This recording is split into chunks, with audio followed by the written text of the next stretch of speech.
everybody. Welcome to a very special Monday night, afternoon, something edition of Impossible Happy Coin. birthday to my daughter, Hatsune Miku. Happy birthday. Mommy's so proud of you, darling. You're doing great, sweetie. I'm sorry your concerts were all canceled this year. She's really come a long way since she wrote the Harry Potter series. She really has. And when she invented Minecraft. Astounding. She impresses me more and more every day. I'm just kind of gonna go. You know what? First, let me introduce you people. Oh, what do I mean? Your people. That's important. Shit. We're people. Somewhere in El Paso, Texas, safely squirreled away from the bad Mexican food recommendations, Rocky Hardy. Yeah, that's me. I'm here. Yep. And somewhere in Ohio, promising that the range of conditions under which she will cut your penis off is actually pretty broad, Tegan Somerset. It is pretty bad. I like to think that I'm very generous with the amount of situations I'd be willing to cut a man's penis off in. Equal opportunity and all that. If you whip it out, it's going. I mean, that only makes sense. You're just offering it. At that point, you're asking for it. It's literally an offering. I'm only going to say this because this is a podcast, but this seems like a good time to tell a story about my balls. Oh my god, yes. Tell me about your balls, Brian. I would love to hear nothing more than about your balls. Okay, so my wife and I and some friends of ours were... Some friends. Getting frisky. We were vacationing in Las Vegas. Swinging. I like it. I thought this was to stay in Vegas? Whatever, go ahead. It's your story. I'm sorry, wait. What, Rocky, what was the question? I'm here for the questions. Yeah, okay, so the question was, if this story takes place in Vegas, isn't it supposed to stay in Vegas? Aren't you breaking some, like, age-old covenant? Oh, you mean, am I violating a marketing rule? Like... Yeah, are you violating the rules of our supreme overlords, the marketing department? Yeah, like... I can't wait. Can I be in charge of the Impossible Coin marketing department? I have no ideas. I just want to be in charge. Tegan, congratulations. You are now in charge of the Impossible Coin marketing department. Yay! So we're staying at Mandalay Bay. Uh-huh. Oh, for sure. Okay, kinky already. Wait, what? It's the place where they do Evo. Tegan, relax. Like, how the fuck do you think that? Yeah. Mandalay Bay is a very different place when a con is coming. That's fair. I'll accept that. Right. We're like, let's get a cabana, while we're in town. Like, let's just spend a day by the pool doing the whole thing. That sounds like such an adult thing to do. It's pretty grown up, yeah. And so we get the fully enclosed cabana. It's fantastic.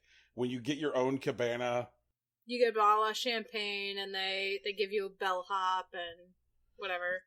Wait, Brian had a personal bellhop? The champagne is a no, but you do get your own dude. Oh, nice! I was being facetious. Oh, fuck. Are they a hot dude? Well, in this particular... Brian, don't pussy toe it. Just tell us if he was hot. Like, come on. Please. I can't Was he aesthetically pleasing? Or was he hot? I'd say put together all right. Okay. Yeah. Clean shaven, iron clothes, whatever, sure. Right. We've got our cabana, and I was a little cautious about the cabana because prior to this trip to the pool, it had been a length of time measured in years since Brian had done a dedicated pool day. Uh-huh. Okay. And so before we went to the pool, Brian swung by. You picked up your John Grisham novel and your novelty sunglasses. Even more basic than that. I had to go buy trunks. I had to go buy some trunks. Oh, okay. So I went and bought some trunks. And so we're sitting in our cabana, and we are on our second pitcher of daiquiris. Excellent. Okay. Yep. It's comfortable. There's like a little rack for your shoes that cool your shoes so that way they don't get super hot for the end of the day. And ooh, yeah, fancy. That sounds fancy. We've had some refreshing drinks with cucumber. We've got our second pitcher of daiquiris. We're having a good time. And then at some point, I guess it's yay on to 2 p.m. at this point. And I can't remember whether it was my wife, my friend Hunter, or my friend Tori who said to me, Brian, your balls are completely out. I forgot this was about Brian's balls. I 100% forgot about that. Right. Jesus That's Christ. even better. And so That makes the story a surprise for you, too. Which means I had been sitting there on, like, this, like, lazy daybed in our cabana for God knows how long, possibly with my little meat satchel out, when somebody was, like, bringing in, like, various beverages, like, hello, cabana lad. Yes, please. Right. Hell yeah. Rest in pieces, Cabana Lad. That is the best. And so, of course, I'm like, oh my God. And I then had to relearn tucking your balls back into your swimming trunks. The end. The end of the story about my balls. For sure. Wow. This show is not normally about my testicles. What a gripping tale. It's true. I don't think you're lying, Tegan. I think you were actually carried along by the story of my balls. I was absolutely taken on an adventure. Yeah. Whisked away, if you will. And hot pro tip, whenever you go to Vegas, whatever place you stay, if they have a place where kids are not allowed to swim there. Oh, true. Yeah. That is the unadvertised truth. When somebody's like, oh yeah, check out our topless pool. Like, when you say topless pool, do you just mean like tired grown-ups who don't want to be around children? That's exactly what we say, but you can't put that on a sexy poster. I don't know that I would go to a topless pool, but that's entirely because I don't want to have to sunblock my entire tit. Well, what we found was that there were a great many people there who were not topless. Mm-hmm. And they just wanted to be where there were not crying children. And they weren't, like, heckled or anything. Yeah, not at all. Like, everybody was just, like, tired and hanging out. That's fair. I'd like for them to just call it, like, the adult pool. Yeah, no, I agree.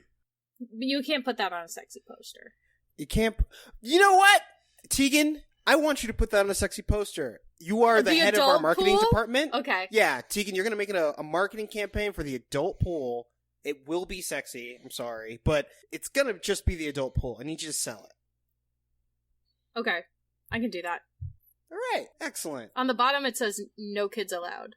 Absolutely. 21 plus, no kids allowed. Yeah. It doesn't have to be like, I don't want to make it like too big, you know, like we're screaming no kids allowed, but it's just, it's firm. No, this is what it says. It's the adult pool. And then at the very bottom, 21 plus, no kids allowed. Excellent. Yeah. Beautiful. And it shows like a mom, an average mom, but like surrounded by peace and quiet. And like a very large margarita. Yep. That checks out. I want Tina Fey to look at it and say like, I want to go to there. Yeah. That's what I want. Yep. That's the vibe. That is the vibe. So I don't know why we started on my balls. Like, No, you started on your balls. This was not a group decision. I want that on the table. Okay. Then I apologize. I don't know why I started on my balls. It's cool. Guys, so I watched the Gretzko. The season how 3 was came it? out. It was good. Brian, I think you should watch a Gretzko. I know we were recommending you like 30 anime. I think you should watch a Gretzko because it's about office work in Japan. It's also very short form. It's Each episode's very actually short about form. 15 minutes long. Yeah, it's very cute. It's very cute. Brian, do you mean that to say that you are someone who has watched the Gretzko in the past? Yes. Okay. I'm not caught up. I am not caught up, but like I have definitely For sure. I have fucked with that. Can we For sure. cosplay a Gretzko? Oh, fuck. So I feel like I might be honor bound to like cosplay Haida, even though like I dislike him. Haida's good! Haida's good, shut the fuck your mouth! No, I don't think Haida's a bad person. I don't. I just think he fucking got on my nerves this season, and it's because like it's a personal read on me, and I don't like that. Oh, yeah, okay. So like, as you guys know, Haida has a crush on Retzko. It's a whole thing. It's so cute. In the most recent season, he gets a different love interest, Inoue, who's also a dog woman. And she likes Haida. She hangs out with him. She goes out of her way to talk to him at various points. And Haida's, like, still nursing a crush for a Gretzko. Sorry, not a Gretzko, but Retzko. And it's just, like, not doing anything about it. Hate that. Inoue's, like, straight up in his face. Like, she's just like, hey. It's like, it's... I hate to use this because she doesn't deserve it, but it's like almost pick me. You know what I mean? Like, she's like, I know you like this girl, but this girl doesn't like you, and I do. Right. Yeah. Hate that. And she's like engaged. She's like talking to him. She goes out for drinks, and like, you know, Retsuko turns down drinks like pretty often with Haida. Yeah. They go out for drinks, they have conversations, they like interact, there's chemistry, you know? And like Haida doesn't feel like he's like dislikes anyway, or even that he's like straight up rejecting her. It's just that he doesn't want to give up on Retsuko specifically, right? Aww, puppy love. Puppy love so hard. And at the end of it, like, I mean, Retsuko herself actually gets a really good arc that I don't want to talk too much about, but, you know, she becomes engaged with idol culture. A little closer than most people. I'll say that much. And this season sounds like it's after my own heart. It's really good, actually. I was underselling it before, but it's really good. I personally don't feel like OTM has any bangers, but, like, you know, there are a couple pretty good tracks. Maybe they deserve, like, a rotation for, like, a month or so. It's not a forever thing. Fair. But yeah, Haida, like, re-enters Retsuko's story at a particular point, and then it becomes, like, basically absolutely apparent to Inoue that, like, he's picking Retsuko, and she has to bow out, and I hated that. I hated that so much, because Inoue didn't deserve that at all. It's just not real. It's fucking bullshit. I'm still mad about it. But Haida was just trying to be honest with himself, whatever that means. I just wish he had been a bit more forthright. Mm-hmm. But, you know, it's real. It makes sense. I wonder if that's going to make, like, a next season comeback where it's like, no, I did, and I realize now I'm ready to move on. Oh, short version is probably not. Ah, lame. But, there's another thing that, speaking of callbacks, you remember, Retsuko's, like, millionaire tech boyfriend? Yeah. He comes back? He does? Yes. Aww. He is involved with these people's lives. And, he makes some new connections pretty organically, I want to say. They're not the most organic. Like, it's not like, oh, this absolutely makes sense, but it's very much like this could happen. Mm-hmm. And some of those things are fruitful. Mm.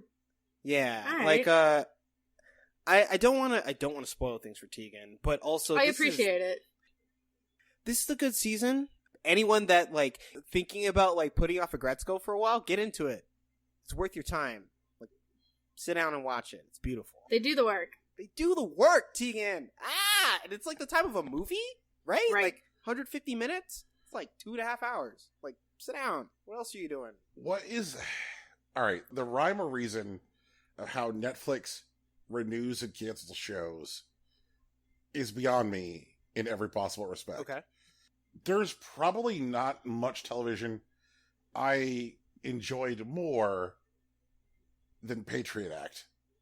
And here comes Netflix, which is like, topical weekly news magazine hosted by a South Asian man. Great critical reviews, consistent viewership, solid 6 seasons of performance. Fuck it. Fuck it. We're just chucking it in the fuck it bucket. Happy trails, Hassan. Good luck out there. And I'm just like, what did you need to make room for, Netflix? Like, you literally are putting a show on next week, which is about people struggling to sell real estate in Los Angeles. Oh man, you know that show's gonna make money though, Brian. That real estate shit, people eat that shit. I know. You know, and then they've got like another one, which is this week, which is like the Chef's Table Barbecue. And just like, do people not want to talk about the news? No, nobody wants to talk about the news. News sucks. Brian, who the fuck wants to talk about the news? The news sucks. If you don't already know who you're voting for, you're lying to yourself. That's the end. I mean, the idea is we just gotta get more people to vote. I think that's the big thing. Just get more people to vote. Maybe we get, like, a real conversation going. Oh, fuck. Oh, I forgot what it was. There was something I saw recently, but there was, like, there was, like, this weird... Oh, that's right. There we go. The MLB 2016 All-Star Game had players that were voted into like the rosters. Derek Jeter was voted in 2016 to be on the roster. It was a controversial vote. But the thing is, Derek Jeter received 1 million votes to be on that team. And that is twice as many votes than Mayor Bloomberg received in his second mayoral campaign. Like, I don't know if you know this, if anyone doesn't know listening to this, but New York City has about 8 million people living in it, and 500,000 people voted for Mayor Bloomberg. That's it. Jesus. Like, and like, twice as many people in the same city probably voted for Derek Jeter to be on the All-Star team. Like, the idea is just like civic engagement is incredibly low. Here's the thing, though. Here's the thing. I'm sure it was very easy to vote for Derek Jeter. And voting in America, like, getting the ability to vote is a hard if you don't have access to the things that are required to be able to vote. Mm-hmm. That's fair. Especially since, like, driver's licenses isn't, like, you know, a basic thing that most people have, like, in New York. Mm-hmm. There really needs to be a better effort to just, like, streamline the voting process. I still want a voting bonanza. Like, I want, like, I want Friday to Monday before, like, Super Tuesday to just be off. Like, federal holidays. I want block parties. This year I took voting day, the day after, and the day after off. Tegan, I feel like there's a measure of pessimism to that. No, there's not necessarily a measure of pessimism. I'm going to be drinking no matter what. I just want to be prepared for the amount of hangover and a full recovery day. Like, regardless of how many spoons I need to get through the actual election itself, I know I'm going to be hungover the next day, and I know I'm going to need another day after that. I don't have enough silverware. Yeah, I mean, you know. I want... Who has time for a full 64-piece set at this point? Fuck. What is that? Is that 6... No, hold on. No, I know this. No, I don't. That's 8 place settings. That's 8 place settings of knives, 2 forks, and a spoon. Knives. So 3 knives, 2 forks, a spoon, and it's like a plate and a cup? Yeah. Okay. I mean, cool. Really, a place setting is like the dinner plate, a salad plate, a bowl, a cup. Knife, fork, spoon. Maybe a second knife if you're going for like a sharp steak knife and a butter knife sort of combo. For sure, yeah. That's like your basic table setting. And then, if you get the plus table setting, then you get like, you know, your coffee cup and a saucer and a bread plate and like a dessert spoon. Yeah, okay. No, that makes sense. You don't typically get the dessert forks though, because those typically come with like your charcuterie board. That's right. I remember when I was thinking about like my like annual like culinary exploration, I was thinking about charcuterie boards for a little bit. But if you did, you have to send me one. Well, for sure, but mail me a charcuterie board. I mean, I feel like I could do that if I could vacuum seal it. But like the thing that I arrived at was ultimately there's no way charcuterie boards take a year. Like, I mean, maybe they take like a season. Like, I probably could do. They take a winter season. Okay. They start in the fall, and by the time it's like mid-March, you have the perfect charcuterie board down. And then you just, like, update it for the summer season, and only if you're going out on a picnic. For sure.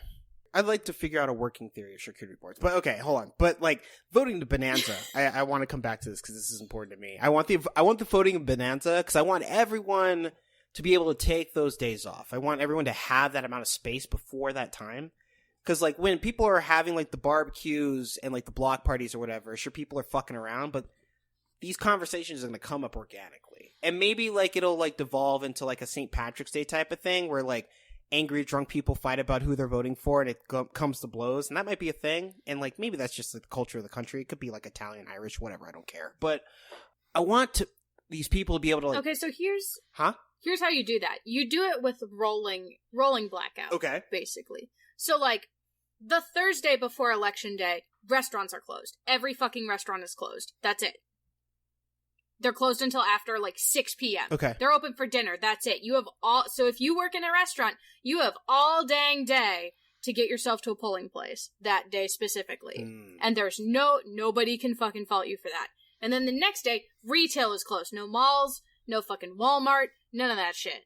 Okay? Mm-hmm. And then the next day, and you roll it so that not everybody is off every day. Banks are already closed Saturday and Sunday. You just gotta make sure you have adequate hours on those days. You really gotta make sure, those gotta be extended hour days, though. You know? You could probably just do that at the city level. That's kind of nuts. Because that's just city ordinances, I'm pretty sure. Yeah, you could fucking do it at the city level.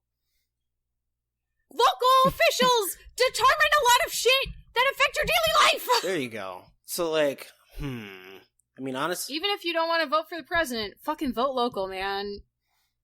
Fuck. I mean, if I can get those ordinances, on a ballot somewhere, or they get that rolled voting, or even change because the voting day is the voting day. Also, I don't understand. Well, no, early voting takes a couple weeks or something. I can't remember. I mean, early voting starts several weeks beforehand. Right, but it's also not just a day. It's a couple of days or something. Oh yeah. Early voting in Ohio starts mid-September, goes through all of October. Right, okay. So yeah, there's also that. I feel like there should be something at the city level that rolls in with early voting. Sure, business owners will get mad about it.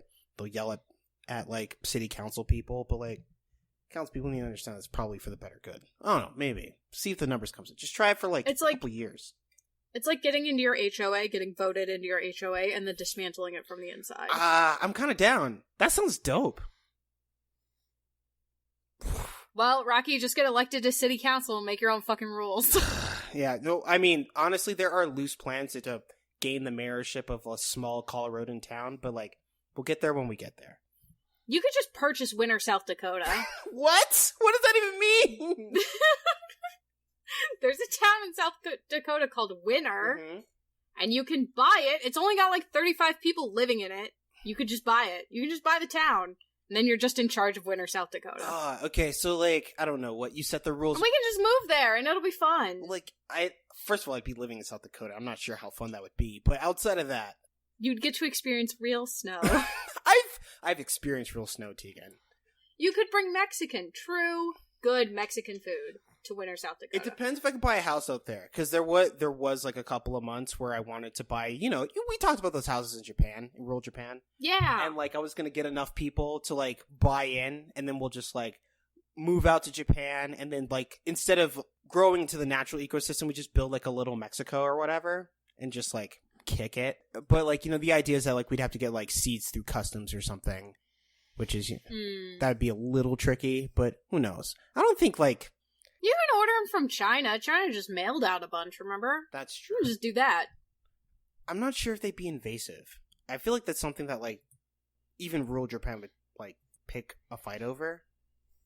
Oh, probably. Yeah, I don't know, but that's a whole other thing. It requires a little bit more research, but maybe Winter, South Dakota. I'll keep it on my list. Brian, we're a podcast about video games, right? So anyway, I have got no idea what causes Netflix.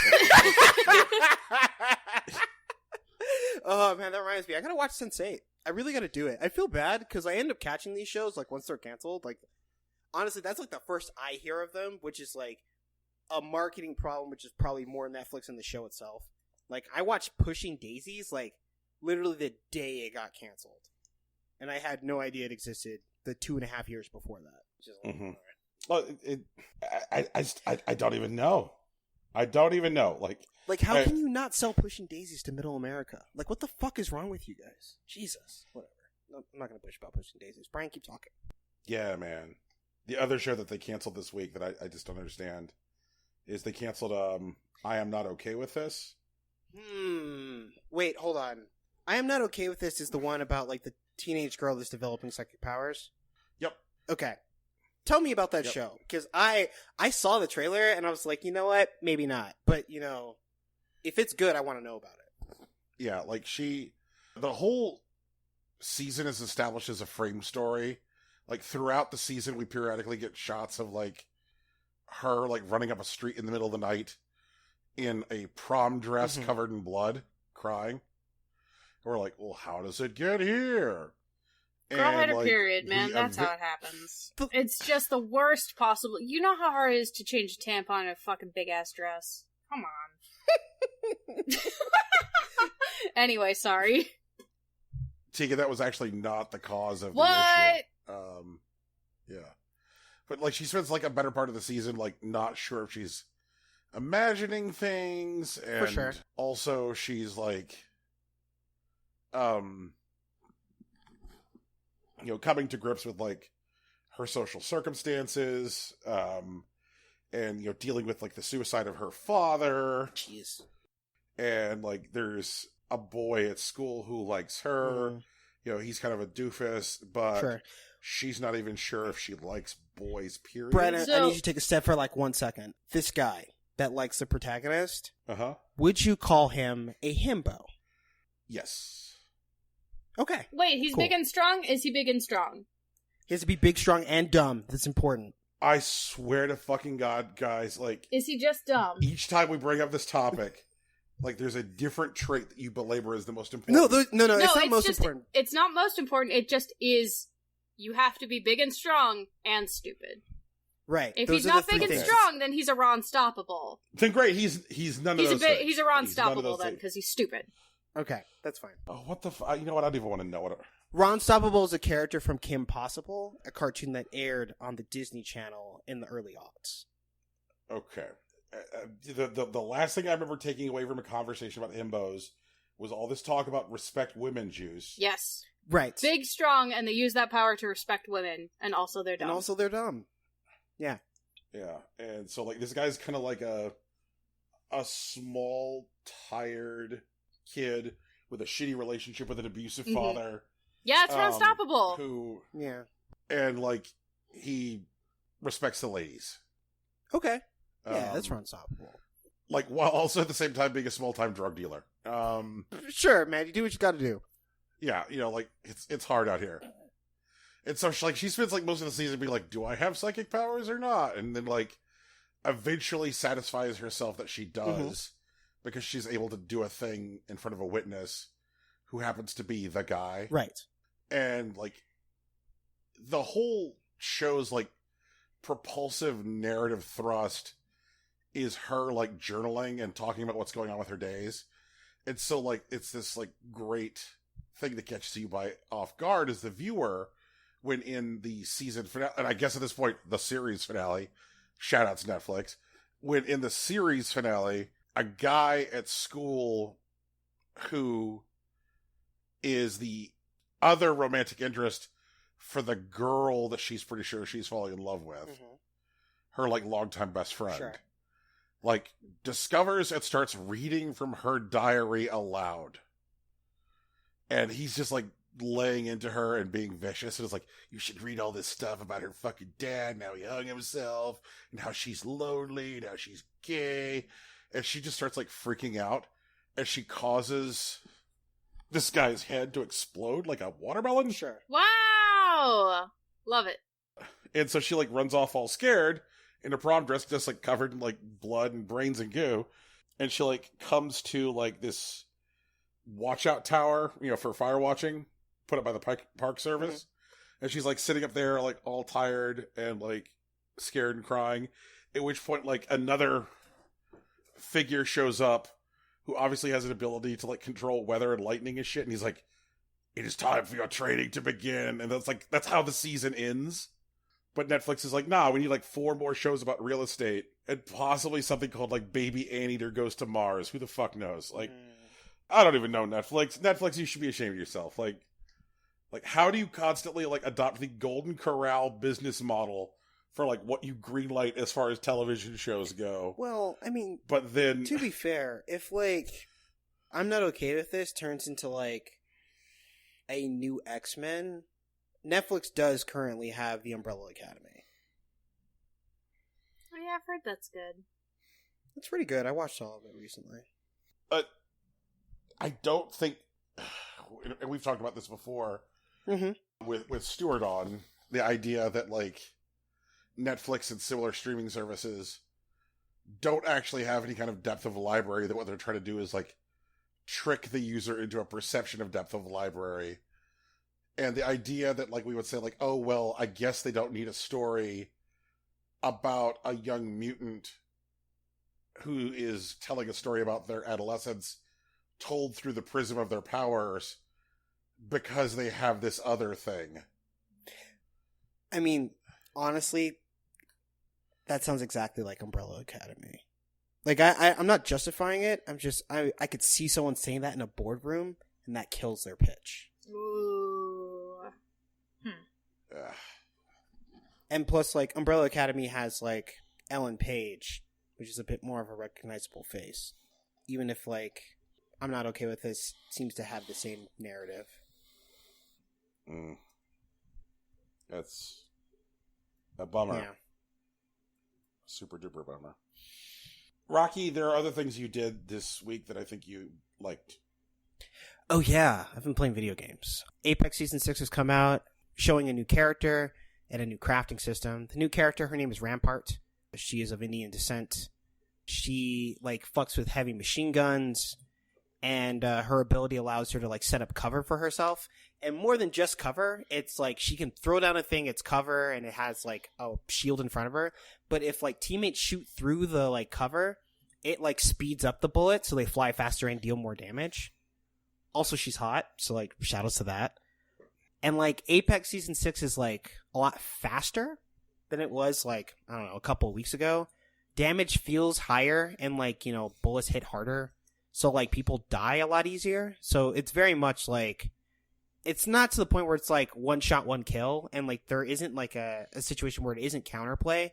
But I felt like Apex was, like, the cozier of, like, the large battle royales. Now it seems like it's leading into, like, a speed of play that's similar to Call of Duty. And I'm not sure how to feel about it yet. I think that just from, like, a distance intellectual perspective, I'm curious because knowing the pedigree of the developers and, like, how they got famous in the first place, playing more like Call of Duty, depending on which Call of Duty they're playing, like, specifically, could be interesting. For sure. No, I get that. How close to the ground are these boots? Actually, the funny thing is that the game is pretty high-flying. Like, it's not super busted, but most of those things were, like, holdovers from, like, the previous season. Like, they've done a lot of, like, small reworks on various characters. Like, they're, like, the character that's able to make clones of himself, is able to make themselves invisible. There's, like, a healer character that's able to make, like, cover at the same time that she's, like, reviving a teammate. Octane has the ability with his jump pad, instead of just jumping, it actually grants players a double jump in midair, which actually allows for a lot of possibilities for, like, how people can move and, like, maneuver.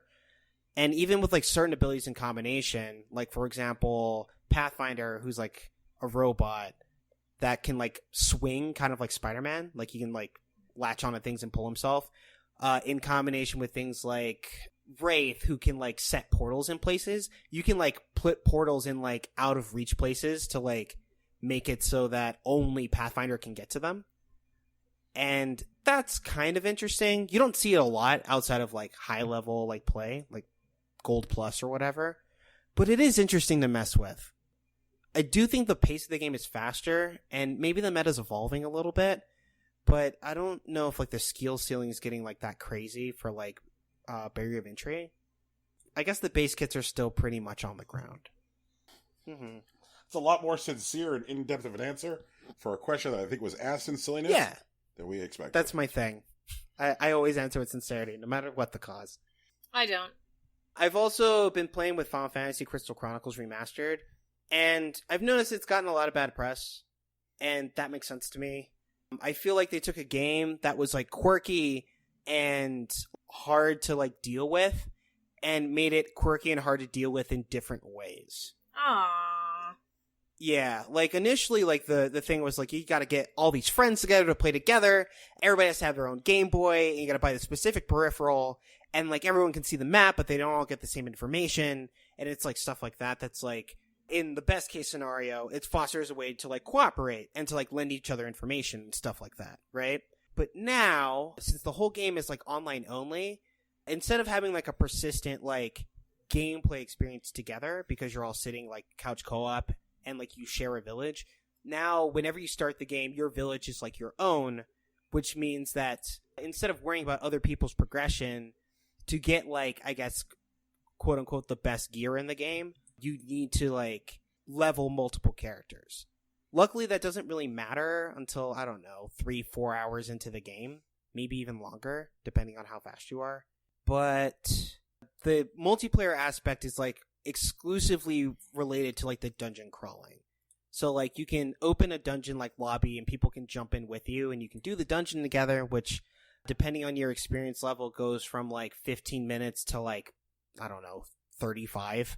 The combat isn't like super like engaging, I think. There's a 3-hit combo you can do that requires a bit more timing and like is antithetical to button mashing.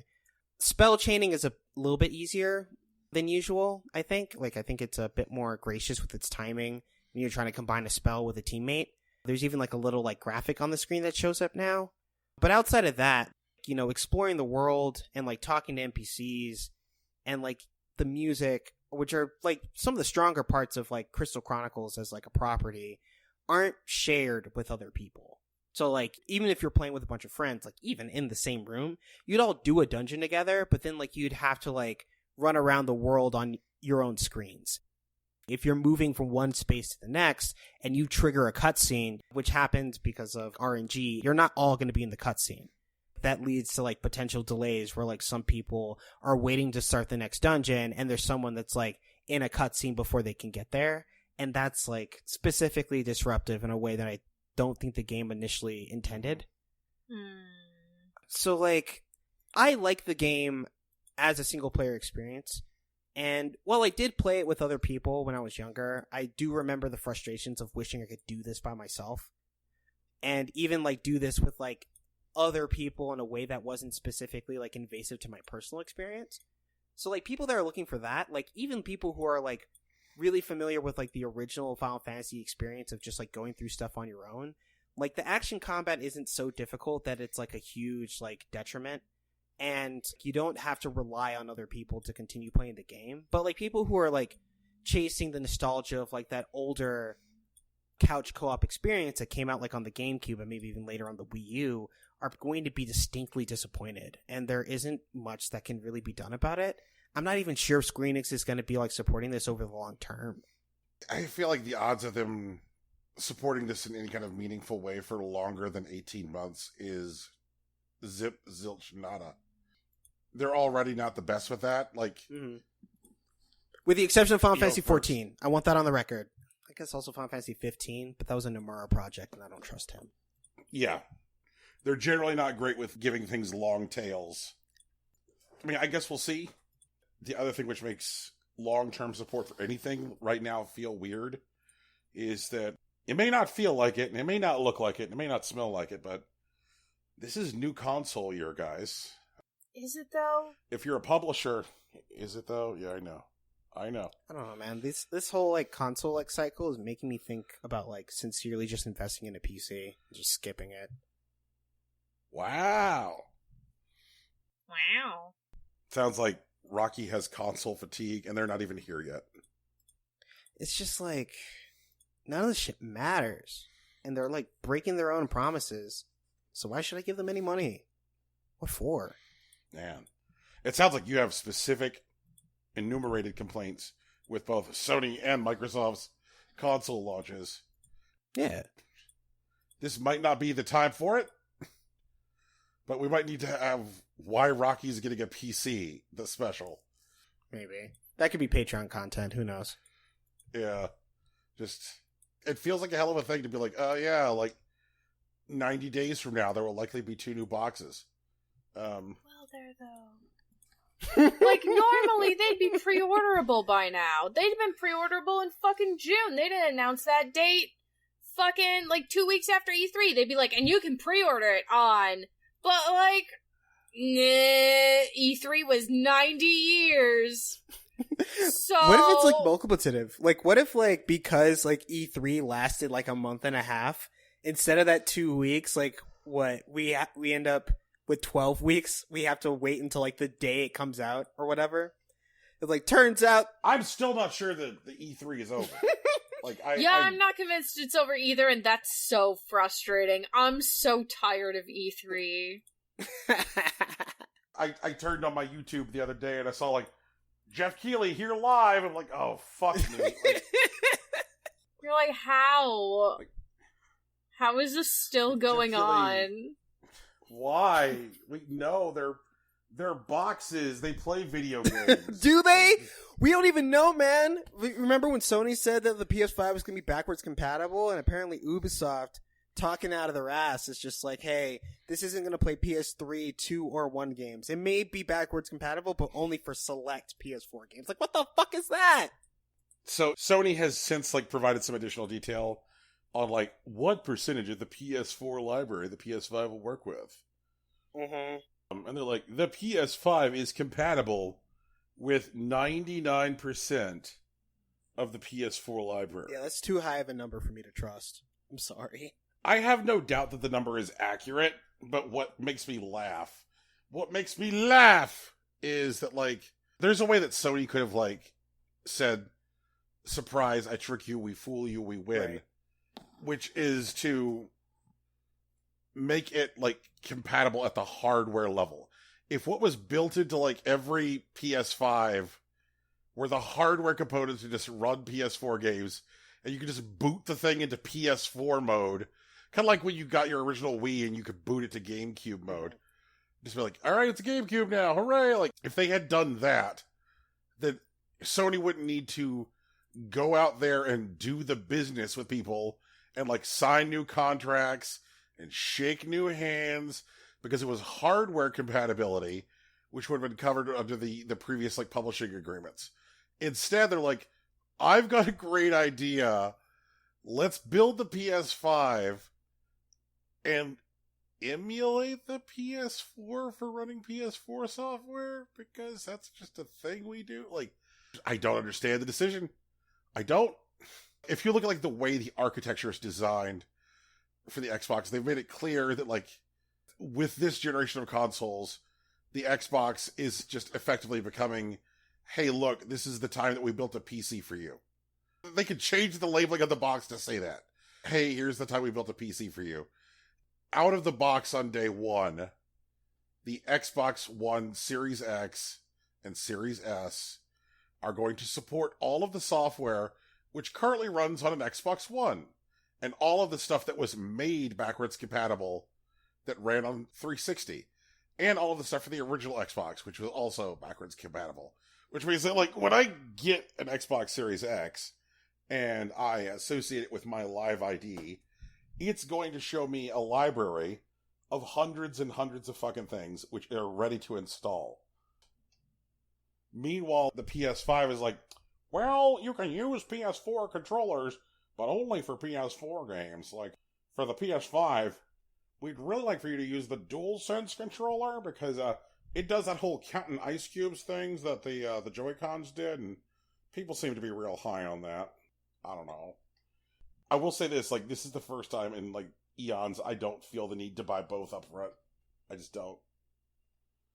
Don't worry, you don't have to, because we're going to. We're going to have them side by side, and I'm going to tell you all about them both right next to each other. This one looks like a refrigerator, and this one looks like an android that I could fuck. Oh, God. God, it's going to be so dumb. I can't wait. We're going to plug them both into our TV. Alex will do all his fancy setup so that it can look as good as it can. Actually, I'll probably have Alex tell you all about it, because, like, he'll be like, how do you not notice that? And I'm like, I don't fucking see anything. We have a light in our, like, entryway, and the light is the same level as our TV where it is upstairs. Our house is split level. So, like, it's high in the entryway, but it's, like, right at TV level, and I'll have the light on, and I'll be playing something on the TV, and he's like, you don't see the glare from the light? And I'm like, no, I do not. Where's the light glare, Alex? And he'll try to point it out to me, and I'm like, I don't see it. Oh, no. I just see, like, that just looks like a game. I don't know. The only time I see the light glare is when the fucking entire screen is dark, and I can see the whole reflection of my sad self and the fucking light behind me. And he's like, how do you not see the light glare? It's right there. And I'm like, I don't know what you're talking about. He set our second HDMI port up so that it, like, optimizes the Nintendo Switch. And he's like, don't you notice how good it looks? And I looked at him and I said, no. I think he thinks I'm doing it just to annoy him, but I'm not. I really don't notice a difference.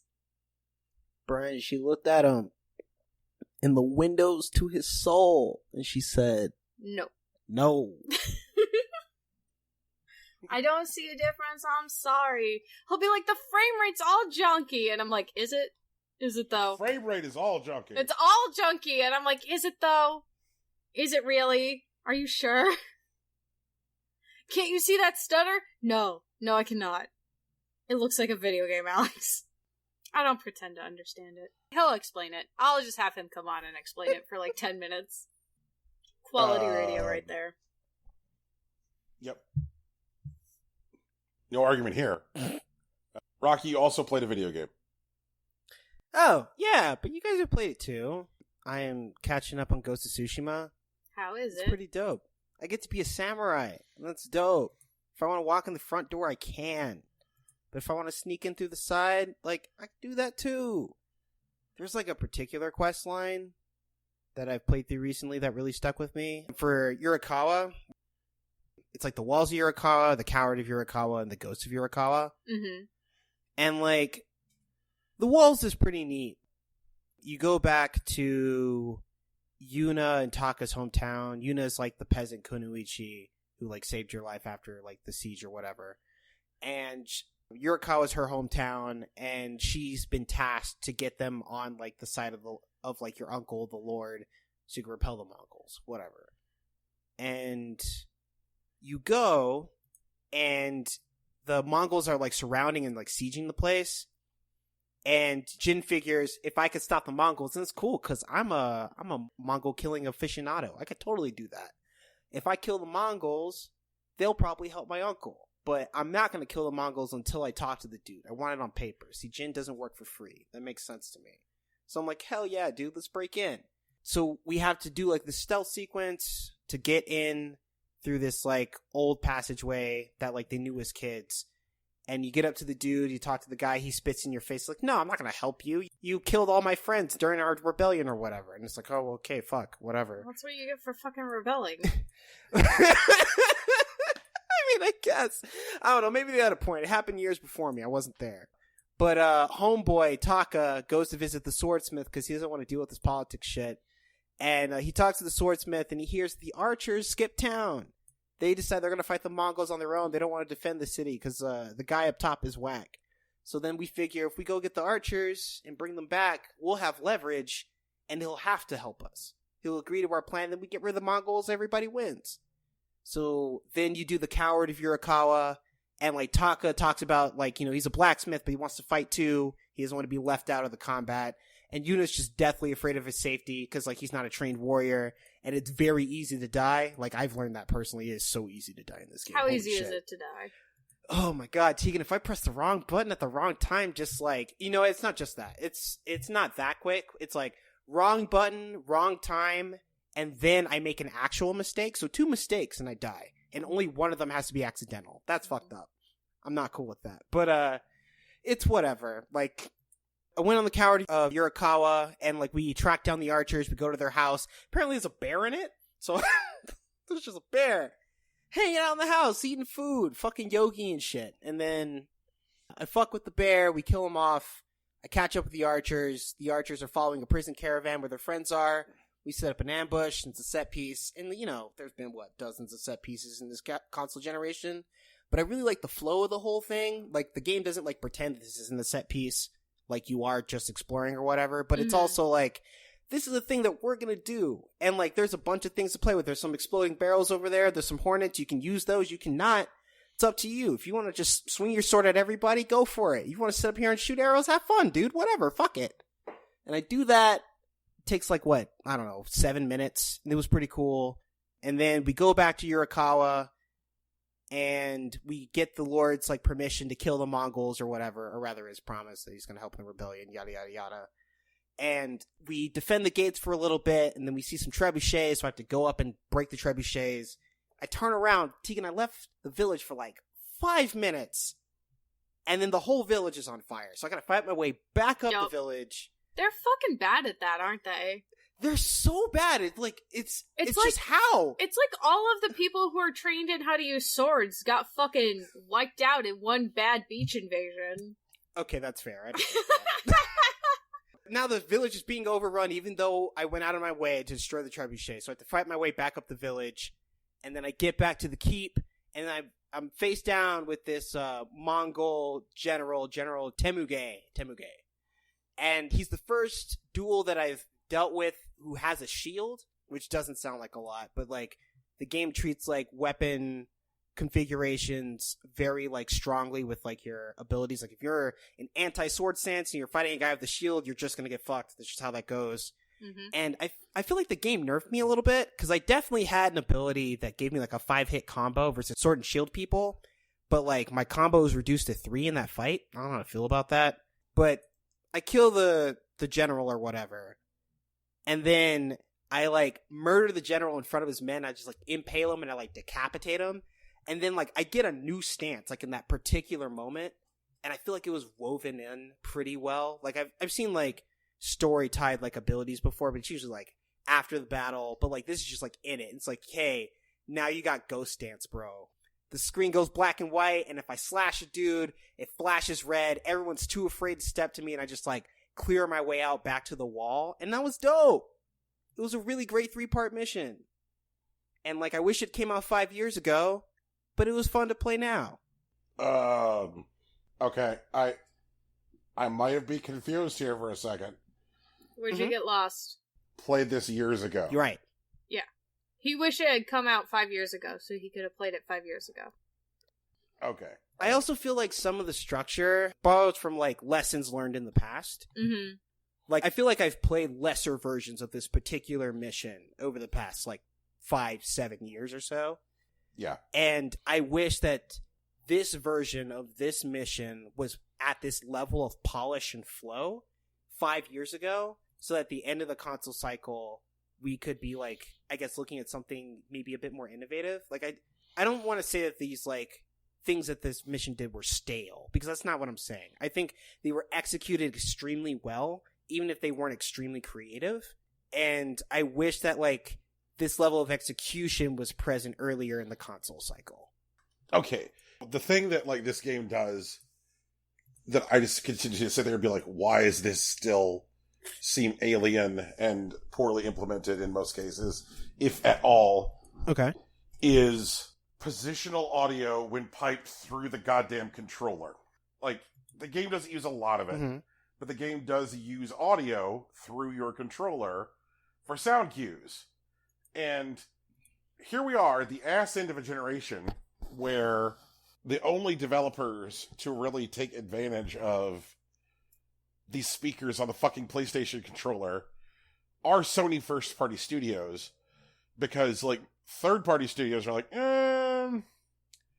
if we took advantage of those neat speakers in the PlayStation controllers, that's like one more fork in development that holds up the PlayStation version and makes it more expensive. So fuck it.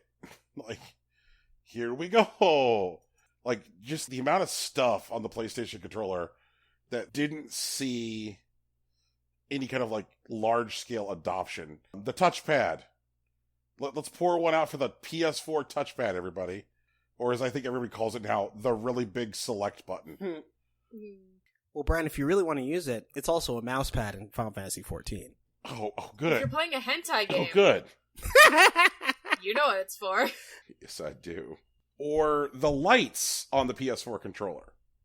There are lights on the PS4 controller that aren't, like, in the front? I think it's just that one light.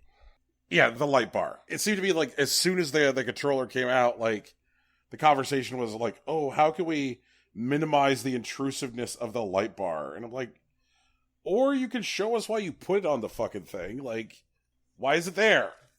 I assumed it was just put there for, like, if you had multiple people using, like, playing a multiplayer game on a PlayStation 4. Are there multiplayer games on a PlayStation 4? I don't know. Then you'd have different bars so that you could, like, you could tell who was who.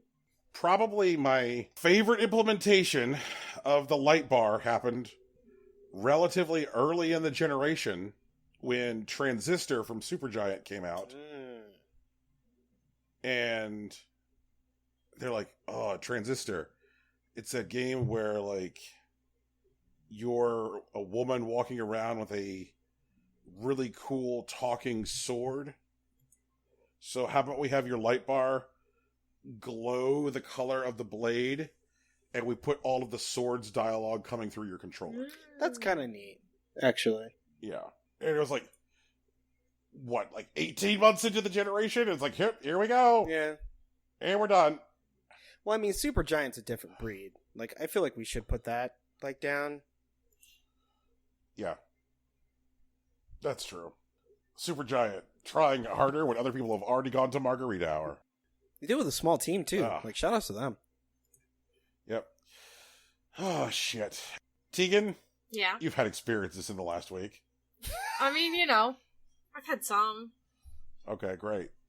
Okay, do you want to talk about the music, the video game, the other video game, or the alcohol? Wait, the fizzy thing is an alcohol? The fizzy thing's an alcohol! I didn't know that. Yeah! You Don't said worry. a soda whatever, it's fine. No, I This is said a pre-briefing. fizz. I guess you did also say it's your fizz. I always said it was a fizz. I didn't say it was a soda. Or a pop. That's fair. Okay, tell us about the fizz, Teeks. Pop territory. It is a sparkling vodka fizz. Oh, God. Yeah, oh yeah, we're fancy. Well, okay, we're not really fancy. We're basic and we're white. It's called Two Chicks. Oh, no! Yeah! It's called And the one It's called Two Chicks. It's called Two Chicks. We're basic and we're white. It's called Two Chicks. And the flavor that I picked up was elderflower and pear. And let me tell you, those are my two favorite alcohol flavors that aren't, like, sugar. Okay. It's very good. I'm enjoying it quite a bit. I'm happy for you, Teeks. I like it a lot. I'm really happy. I was like, I'm never gonna find... Well, because you guys... Brian likes the White Claw. He does. Yes. Yep. And I don't like seltzer. At all. I hate seltzer drinks. And this one was excellent. And it's not, like, super alcoholic either, which is nice. What's the percentage on it? It's only 5% by volume. Okay. And it's, like, about the size of a Red Bull can. That's a pretty good, like, beer substitute. I'm not mad at that. Yeah, it's pretty tasty. I enjoy it quite a bit. And then we went to pick up more, and they were completely sold out. Tragic. I know! So next time we go to the store, we're gonna try again. One of my other friends is like, because I tried it at D&D, she was like, hey, I like that. What was it called? And I sent her what it was, and she was like, cool, I'm gonna go pick some up. And I was like, well, I tried to pick some up this week, and they were all gone. And she goes, if I have any at my store, I will buy you some. And I was like, yes! Gang. But yeah, it was good. That's my fizz. I found a fizz! Shoutouts. Brian, are you proud of me? I found a fizz. I'm glad. I drank a little bit of wine. It was white. It was okay. I don't like wine. I like vodka. I don't like wine. I'm still on the fence about wine. I'm pretty sure it's a conspiracy. I know it's alcoholic, and that's why it survived. But, like, I don't know. I feel like there's something, like, mildly sinister about wine, which can be kind of fun, but I'm really wary of it. I think that's all, like, in the propaganda of it. It's that big evil villain, like, swirling the wine glass kind of vibe. That's the problem. I feel that.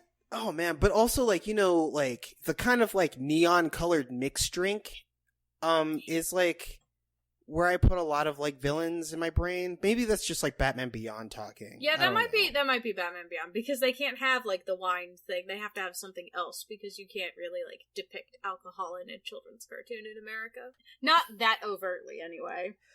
I mean, but, like, still, it's, like, half the reason I don't trust Hypnotic. Like, you know, you only do Hypnotic if you're feeling Don't frisky. do Hypnotic. It's bad. Number one, it's bad. Number two, it just doesn't taste good.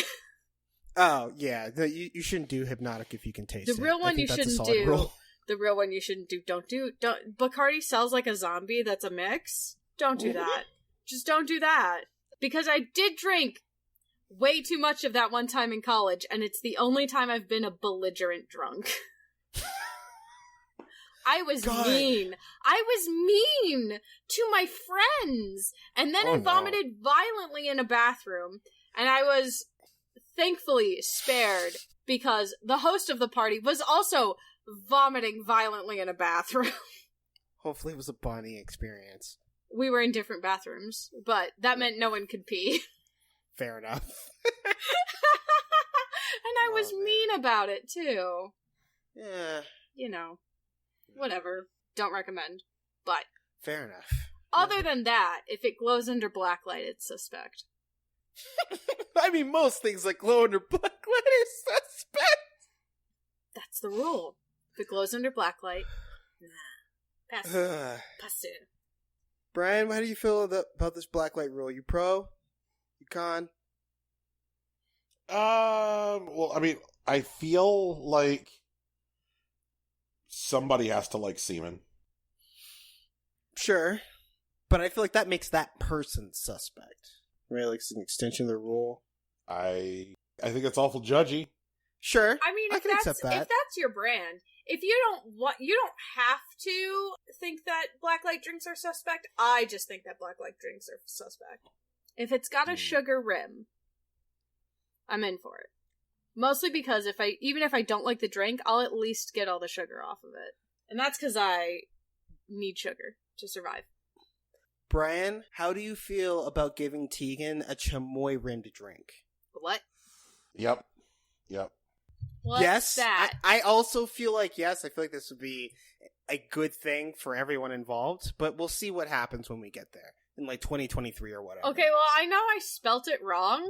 Uh-huh. Because the thing I got in Google is a goat antelope native to the mountains of Europe, and I don't think that's right. No, that's incorrect. The correct spelling is Charlie Hotel Alpha Mike Oscar Yankee. Oh, I was close. Damn. It's true. I ended it with an I instead. Oh. It's a savory sauce? Oh, it's made from fruit, though. It is made from fruit. Mm-hmm. It's... Typically, the flavor is salty, sweet, sour, and spiced. That's all the flavors. That's just... Its typical flavor is all of the flavors. Well, it doesn't have umami in it, so... It could. Just put a little bit of soy sauce in it. It's got umami. We're not going to put soy sauce in chamoy. Just a That's little too bit. much. Just a little bit. Too much power, Tegan. No, No? we're No. not built for that.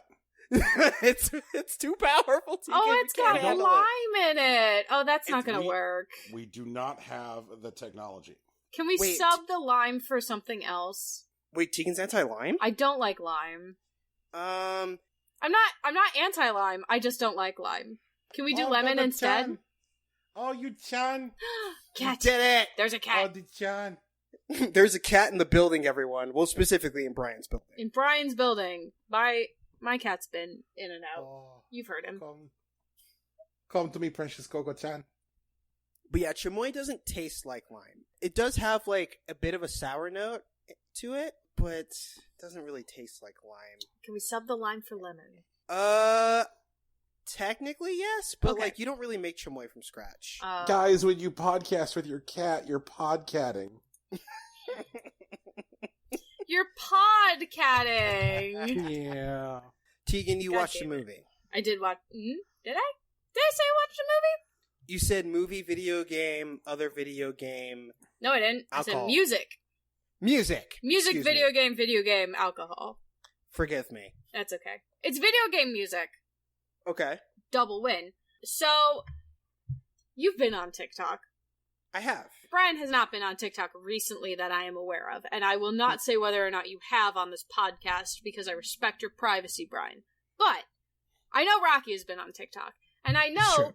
I sent you at least one D&D TikTok of a bard as a big bad evil guy singing a song.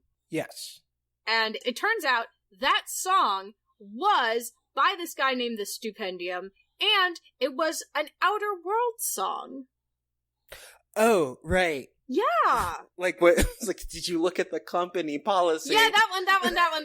Yeah. Yeah, it's about the Outer Worlds. Yes. And so this guy has an entire repertoire of songs, and they're literally all video game songs, and some of them are like commissioned, and some of them are not. So, like, he has 2 that are Frostpoint songs, and one of them, the creators of Frostpoint were like, hey, what if you did a song for us? And he was like, yes, thank you. I will take your money. He's done 3 for Animal Crossing. 1 is Red themed, 1 is Blathers themed, and 1 is Nook themed. And Brian, I think you would like the Nook one. I really like Blathers' song because he's so excited and then mad about bugs. It's a good time. There's a Minecraft versus Lego. There's Death and Taxes. Untitled Goose Game. Like, oh, it's good. The whole thing is great. Highly recommend to listen. His YouTube channel is linked in our show doc for Patreon supporters, or you can find him on YouTube or on TikTok now, because he made a TikTok account because the song blew up on TikTok. I feel like one of the great blessings you can do in this world is when you bring Blathers a bug, and he's like, sigh, do you want to know more about this fucking bug? If you could just bring yourself to say to Blathers, you know what, I'm good, dog. Like, he obviously shows his appreciation. He really does. Yeah, he's like, oh. Is it like quite, or what? Like, he does this thing with his eyes, and he's just like, yeah. He's like, oh, thank God. Yeah, he's like, dodge this fucking bullet. Like, and I'm just like, man, this guy must have the deepest, most unabiding love for fish and paintings. Like, he's just like, you know what? I'm going to deal with these bugs. I will deal with them. And you know what? Regardless of my personal opinion, they will be displayed with the utmost care in a timely manner. And I think that's mostly so that Blathers doesn't have to handle them anymore. Because if he sets them up right in the like museum the first time, he doesn't have to go in and fix it. Which brings me back to the Atlas Moth, which I've asked about on this show before. Yes. It's if you have him tell you about the Atlas Moth, which is interesting because it's like it's the time he is the most complimentary about a bug. He's like, if there was going to be a bug I didn't hate, it would be the Atlas Moth. He like says that. Yep. And I get lost in the confusion of the description of the Atlas Moth, because one of the things that Blathers tells you about the Atlas Moth is that when the Atlas Moth emerges from its cocoon, that its digestive system no longer has an endpoint. Atlas Moths cannot poop, which is the title of my cosmic horror novel. Okay. That sounds like an excellent cosmic horror novel. Yeah. Which means that when you bring an Atlas Moth to fucking Blathers, that is an Atlas Moth with less than 24 hours to live, because it can't take a shit. But yet, you never have Blathers say, like, hey, Brian, I regret to inform you that the Spaghetti Museum needs another Atlas Moth. You know, like, things happen. Mistakes were made. It's just how it is. So the Atlas Moth does not actually fly around your museum, and it doesn't beat its wings ever, so it's my thought that it's actually been taxidermied, and Blathers just moves it from one spot to another at night. I think that's what happens. Okay. So you've got kind of like a grimdark theory which acknowledges the medical reality of the situation. Yes. Also, Celeste has said, if you sometimes, like, you know, when Celeste comes to your island, you can just talk to her for kicks. She has said to me that sometimes she does bring bugs into Blathers' room just to annoy him. Oh, God. Top tier little sister right there. Perfect in every way. So perfect. How do you guys feel about the weather rebalancing? What? I don't know anything about weather. Okay. I'm not a meteorologist. In Animal Crossing, The New Horizons, there was what some people thought was an issue where they're like, it never rains on my island, or it always rains on my island. Basically, there were users that were complaining about having, like, outlier seeds as far as their weather seed goes for the randomization on their island. So, like, the people who for whom it was like rainy all the time. Like if you had like some kind of like extreme, as far as it goes, as it gets for Animal Crossing, if you had like an edge case for weather, the most recent update to the game pushed it so that way like your dominant weather type now occurs like 20% less often. Which for me feels like a shame because like I got so used to the idea that my island was always rainy and always had meteor showers. It's like, yeah, man, I'm rainy meteor shower land. Like, and the game's like, you know what? No, you're not. No, you're not. Because the game also has all these, like, internal rules for how many consecutive, like, days with the same type of weather pattern need to exist in order for, like, a meteor shower to occur. So, like, if you cut my rainy days by 20%, then it means the drop in my meteor showers is greater than 20%. But, you know, I get it. I get it. I don't think I ever bothered to figure out what my weather type was. So who knows? Maybe I'll get some more meteor showers now.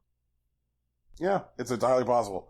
They did mention that like this rebalance would by necessity cause people to get more of, you know, some weather patterns. Isn't that right, Gogo-chan? Chan. You Chan. What an excellent cat. He's so fancy. Gogo-chan is so fancy. Okay, I'm gonna tell you about the Call of Duty, the Black Ops, the Cold War, because I'm tired of Call of Duty already. I hear that like it took them like less than a week to start peddling like QAnon conspiracies. Oh, you know it. You absolutely know it. It's wild. The whole thing is wild already. First of all, did you know? I found this out today. There's a Kennedy actively running for a Senate seat right now. Oh yeah, he doesn't do anything though. He doesn't do anything. He just shows up and all of his advertising is like, he can lead this country. It's in his blood. Yes, in his blood. And then there's the digitally animated corpse of the guy he's trying to live up to. Fucking telling the CIA to give these rogue agents whatever they want. Wait, okay, hold on. Before you get into Call of Duty, I do want to get this off my chest. Okay. So you guys know of Herman Cain, right? Yes. Like he was, yeah, I'm aware. My favorite ghost. He was a pretty like famous like black conservative, and he died of coronavirus. He got the Rona. He got the Rocky. Let's be fair. Where did he get that Rona? At a Trump rally, while purporting that the coronavirus was not a big deal, right? But this past week, like honestly, I think it was last night. It was either last night or the night before. His Twitter account is still active. The Herman Cain. It's actually the Herman Cain. You can look it up. And it tweeted out like last night, fucking like, hey, it turns out people are overestimating the danger of the coronavirus. It's not that big a deal. And everyone else is just like, yo, dude, you died. You died of the coronavirus. Hello, excuse me. It's just like, what's going on? Like, what is this? I just gotta like straight up talk politics here for a few minutes because whatever. Sorry. Fuck it. The entire internet alleges this is my podcast, so I'm gonna do whatever I want. Yeah, you can. It's your podcast. Your dad. It's your podcast, bro. Let's go. That's our dad. So, hey, Dad. When the Republican Party, like, legit, and this is a thing that they did, I'm not making anything up, I'm not exaggerating, I'm just going to say literally what they did, and then just sit here quiet for a second. The Republican Party voted to adopt no platform, and to instead say, whatever that guy, point to Trump, wants. Yeah, that sounds like something that they would do, like, a week ago. I mean, that is a thing that happened. The foundation of our political system, it has been intrinsic to the political process for parties, you know, based on however big their tent is at the time, to gather every 4 years and iron out a platform that party believes in. You know, it's why, like, you know, up until Barry Goldwater, the Republican Party had, like, 3 major wings to it, including a progressive wing. Like, a thing that used to exist. Bullshit. And I don't believe it. No. Tegan? Yeah. Do you enjoy the National Park Service? Yeah, I do. That was progressive conservative. I mean, I sort of like the National Park Service. I am allergic to pollen. I appreciate their efforts, but I am allergic to pollen. Okay. Well, you could thank progressive Republican Teddy Roosevelt for that. I like him. Yeah, he's the guy who got shot and then went, oh well. He finished his speech. Hang on, I gotta speak. Can you wait until I'm done speaking before you shoot me? Thank you. Right. Don't you know that's rude?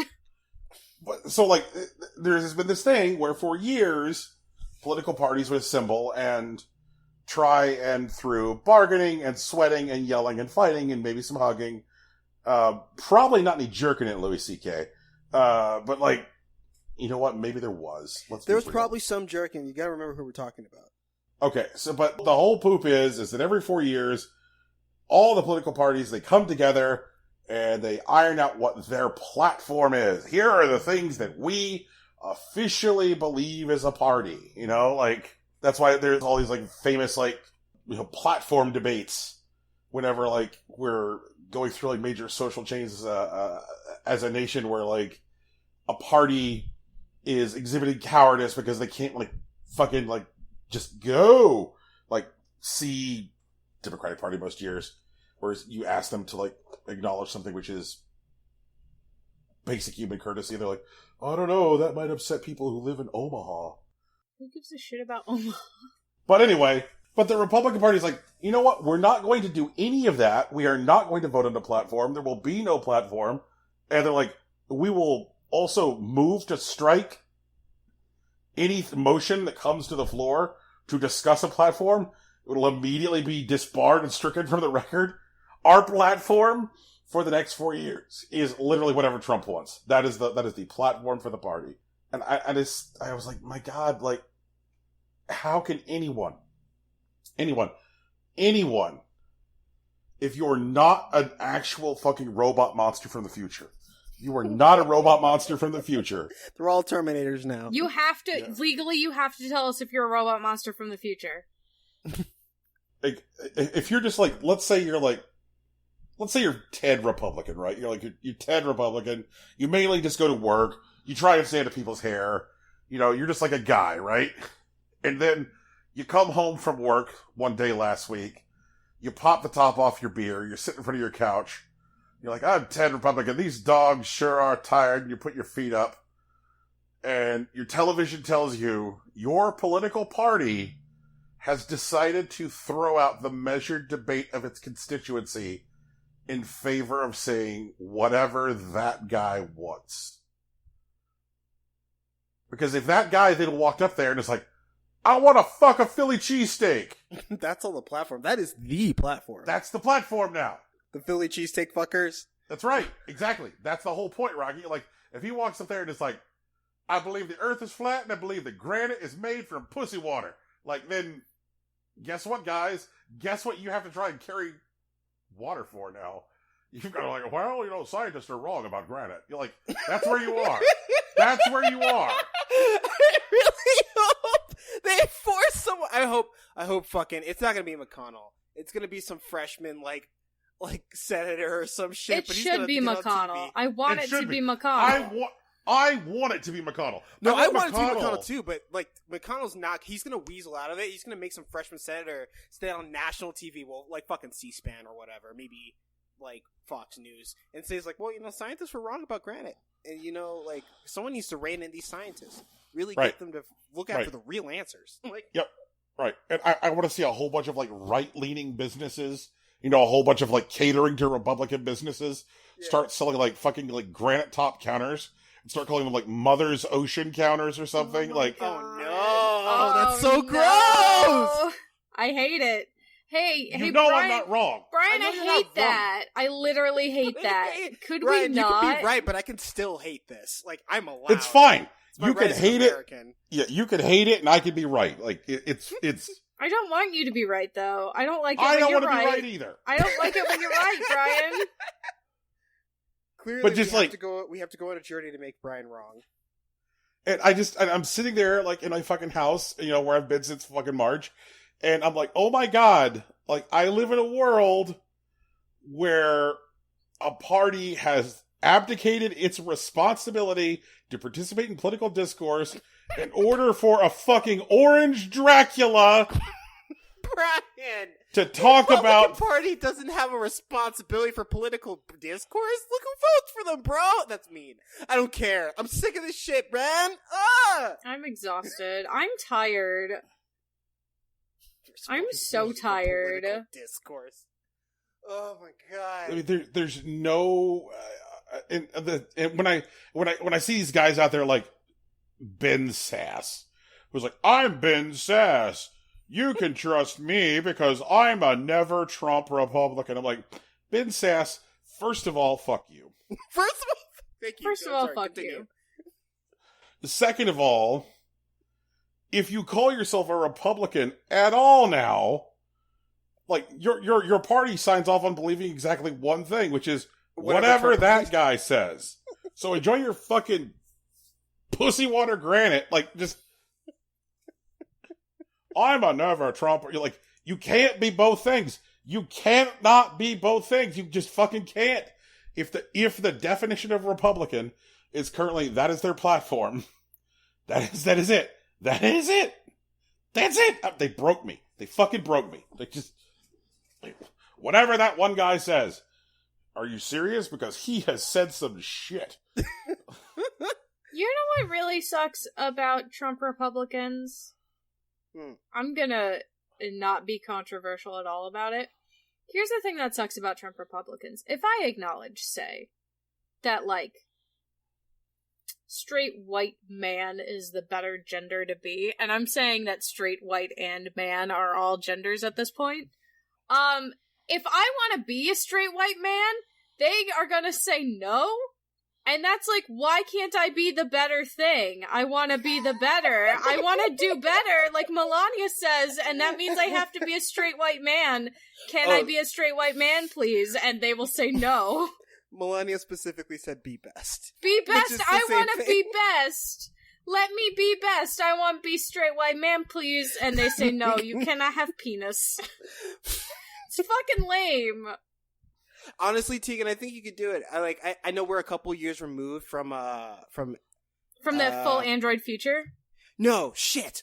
What's her name? She was on All That. She had her own TV show. She did a movie about soccer where she pretended to be a boy. Amanda Bynes? Yes, Amanda Bynes. There we go. And Amanda Bynes, when she played that like teenage boy, she just kind of did it. Yeah, she did just kind of do it. And they didn't know until, like, she told them, basically. Yeah, because they're stupid. Because men are... No offense, men are stupid. No, men are generally stupid. I'll accept that. It's not your fault. I don't blame you. It baffles the mind. I just want the right to own a penis. I understand you get the right to own an assault rifle. Why can't I have the right to own a penis? Like, well, some cynics would say that's what marriage is, Tegan.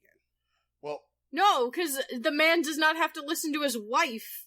That's also true. So, all right, let's say you're even just some old codger who's like, you know what, I agree with what President Trump says about 80% of the time, because that's what I do. Sure, fine, 80%, whatever, let's go. You know what? Let's even for shits and giggles be like, 90% of these colors don't run. Yeah, sure. Oh my god, Oof, okay. I'm ready. All right. I'm There's prepped something now. after this, obviously. Right. And then he's like, but you know what? I was not partial to that thing he said about grabbing women by their femininity. That seems a little callow and short-sighted. Well, sir, I'm sorry. That's the platform now. That's the platform. Like, oh my god.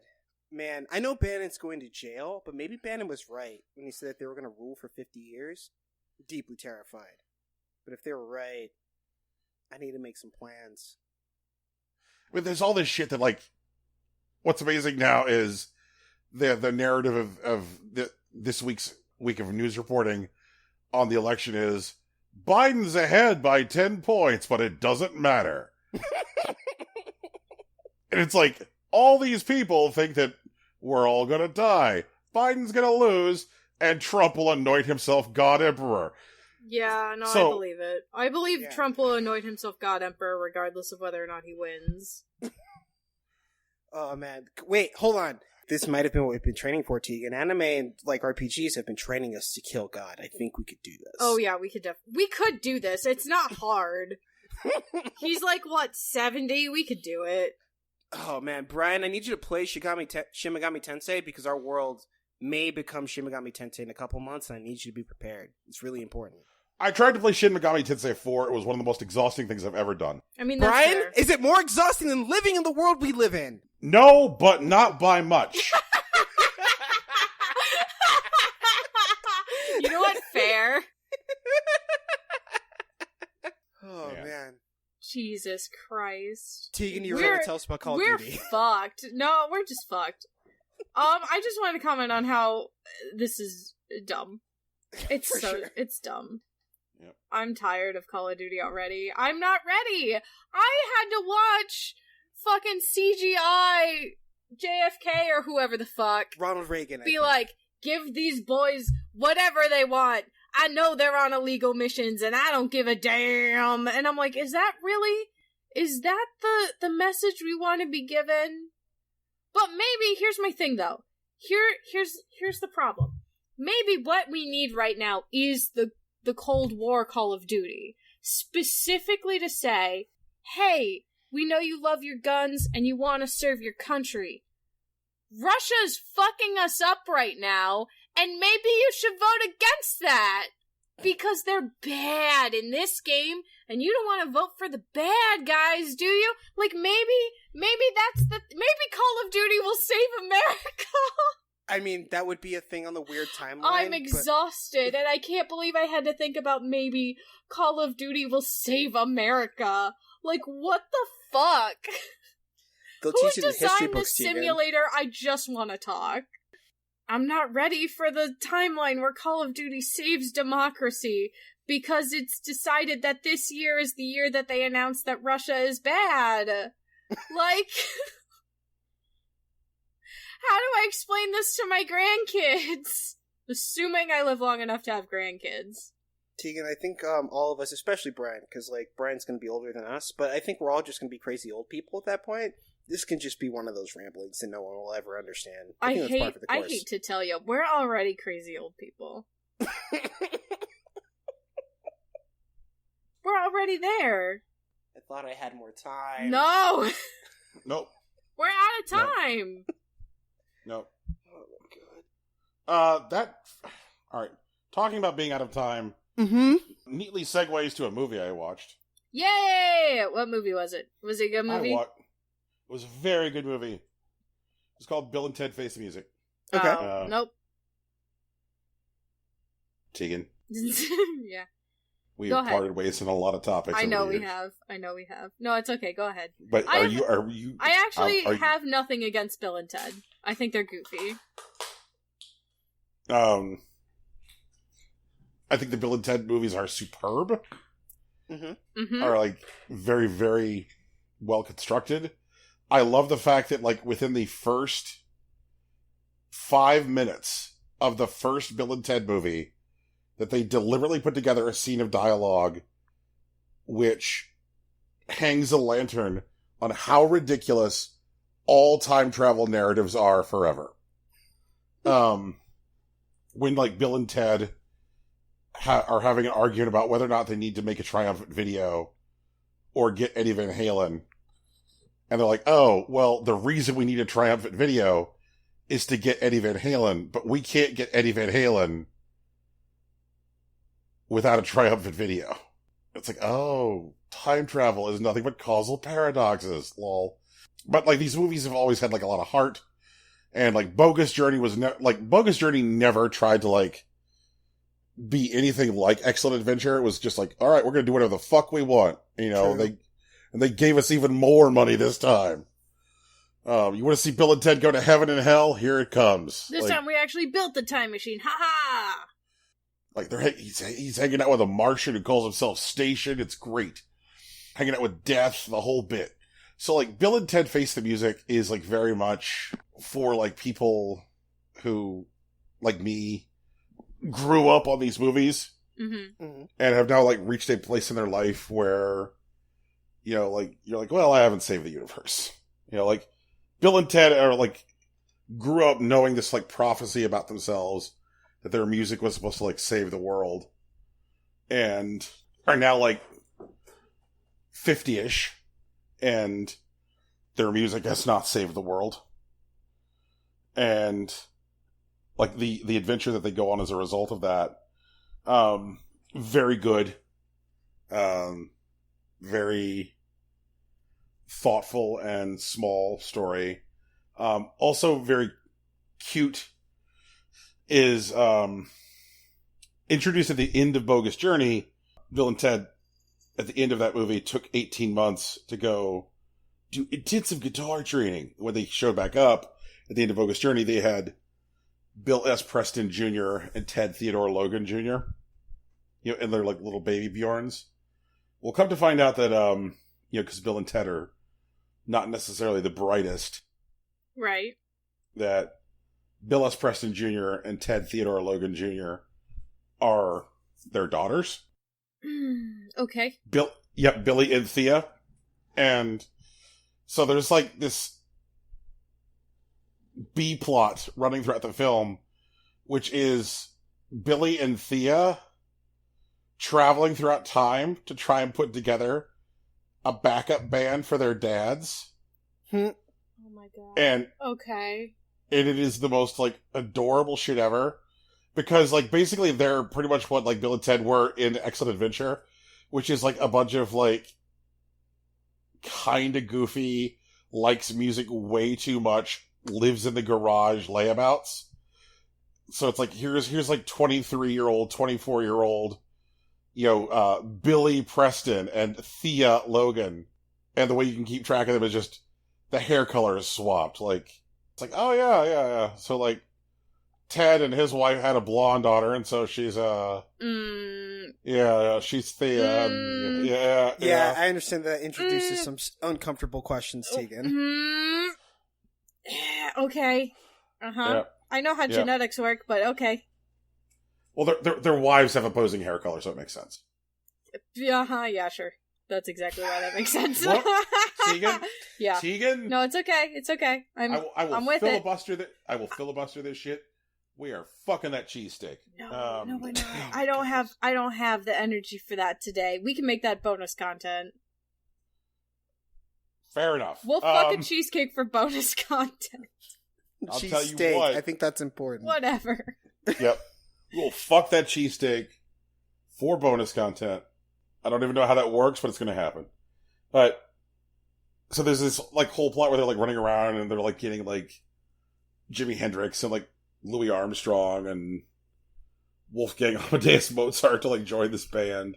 And that's very, very cute. Like, meanwhile, like, Bill and Ted are learning about the principle of, like, infinite universes.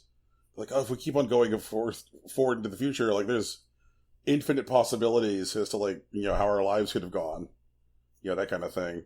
Very, very good. William Sadler returns as Death. Fantastic. There's a character actor who I like a fair bit. A fellow named Anthony Kerrigan. He's on Barry. I think the thing that Anthony Kerrigan is probably best known for is not having any hair. Like, it's genetic. So, like, he has no, like, eyebrows or nothing. No eyelashes. Like, okay. He's just like, he's just like a guy with no hair. And so he's got a look. And so in this movie, he plays a robot sent from the future to kill Bill and Ted named Dennis. And so he's playing this, like, nervous and sad robot who's like, my name is Dennis. And just It's a good time. No, everybody should witness a nervous and sad robot asking to play the tambourine because he just wants to rock. And they managed to pull off what they did in the first movie, which is the movie take place in real time. During Bill and Ted's Excellent Adventure, Rufus, as played by George Carlin, told the two main characters to wind their watch, and that synced up with the end of the film. And they have the same principle in place here, which is like, okay, like, whenever, like, Bill and Ted are asking each other, like, how much time do we have left? Like, it's literally how much time until the end of the movie. Okay. Yeah. It's really funny. It's really cute. Like, it occurred to me that, like, when I was sitting there watching this movie, that there's more time in between Bill and Ted's Bogus Journey and Bill and Ted Face the Music than there was between The Godfather Part 2 and The Godfather Part 3. By, like, pretty much double. So it was, like, 16 years between Godfathers 2 and 3, and it's, like, 30 years between Bill and Ted's 2 and 3. Yeah. Yeah. I think it's well worth the time. I also watched a documentary called You Cannot Kill David Arquette. It's a documentary about, like, David Arquette's, like, year-and-a-half run. Did he get stabbed in the neck, like, a year ago? Yes! That is, in fact, featured prominently. Okay. I guess at this point, like, he got stabbed in the neck, like, a year and a half ago. Yeah. For sure. But yeah, so he got stabbed in the neck through every fault of his own. He was, like, that working sounds with, like like, victim blaming.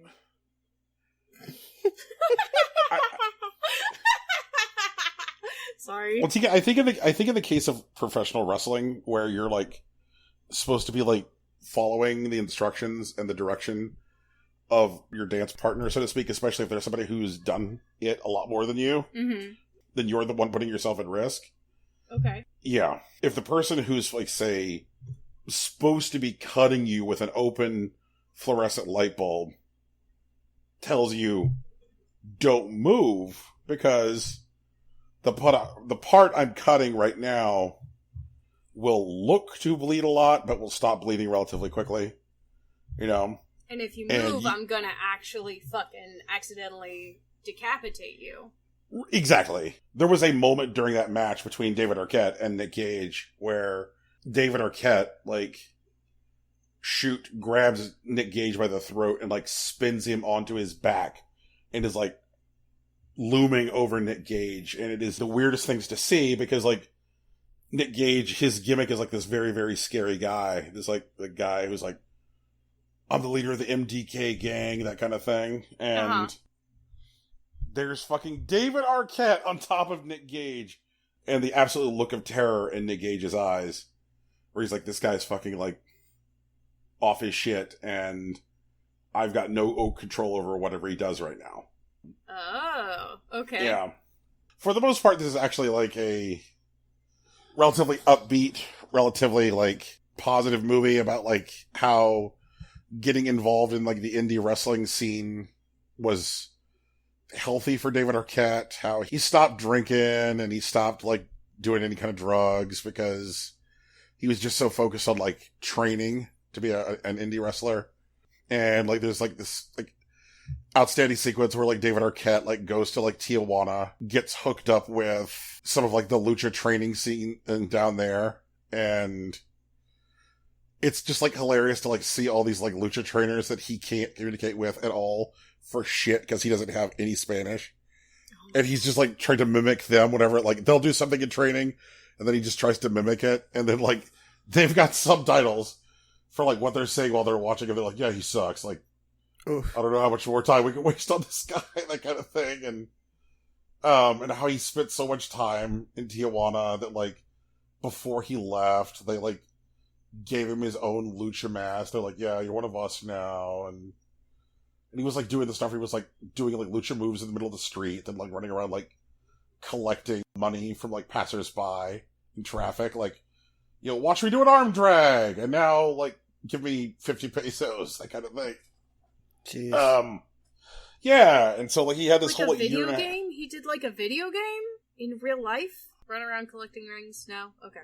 Yeah. overall, like, it seemed like an interesting story, and like just like the kind of like the unbottled, like, frenetic energy with which he seems to like greet the world, very childlike. Like, it seems like there seems to be like a point in a lot of people's lives where they say to themselves, like, I've reached a cap on how much joy I'm allowed to have. You know what I mean? And he's like, nah, like, I haven't reached that cap. And, why, yes, I'll help my kid do their homework, but you better believe it that after that, we're having cake for dinner. Oh, and I'm going to stand in a giant chair because it makes me look like I'm tiny and things like that. Like, you're like, all right, David Arquette, you're a weird dude, but this is an interesting movie. So, like, I kind of recommend it because it's a character study of, like, an actor who's been, like, perpetually out of work for, like, the last 10 years. And, like, what does a guy who he's not getting any more parts do when he's trying to, like, lead his best, healthiest life? And I guess the answer was, like, to go be a wrestler for 2 years. Pretty interesting. I'm trying to decide whether or not to buy a dumb thing. Just buy it. The world's gonna end, Brian. Just buy it. Yeah, you may as well. But, like, how dumb is dumb? I still want to know. They're called Evercades. So somebody has, like, made a new retro handheld console, and the thing that attracts me the most about it is the thing which I think would deter the most people about it, which is that the Evercade uses cartridges. And I just like the idea of, like, removing and then replacing, like, large chunky cartridges. Everything which is on the Evercade is on the up and up. Like, everything is licensed and is supposed to be there. So it's kind of, like, interesting to see, like, what companies have, like, chosen to, like, license games for, like, publishing on this platform, and, like, what games are on what cartridge. You're like, there's a Technos cartridge. There's a couple of Interplay cartridges. There's a Data East cartridge. A couple Atari cartridges. And then, like, some, like, weird shit, like, this company called, like, Pico Interactive, which has, like, made a name for itself over the last several years by, like, buying up the rights to games that were either never released in the US or just never released, period. And then putting out cartridges for extinct consoles. Like, that's where Pico usually makes their money.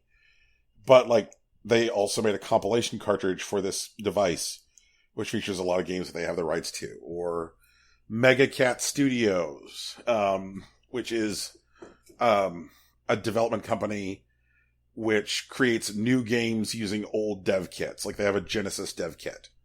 I'm like, this seems kind of interesting, and, like, if you buy the $99 bundle, it comes with, like, 3 cartridges, and each cartridge has got, like, 20 games on it. And yeah, that honestly sounds like your brand. Yeah. I've, like, had it in and out of my cart, like, several times in the last week. What? Go buy it. What the fuck? Yeah, just get it, dude.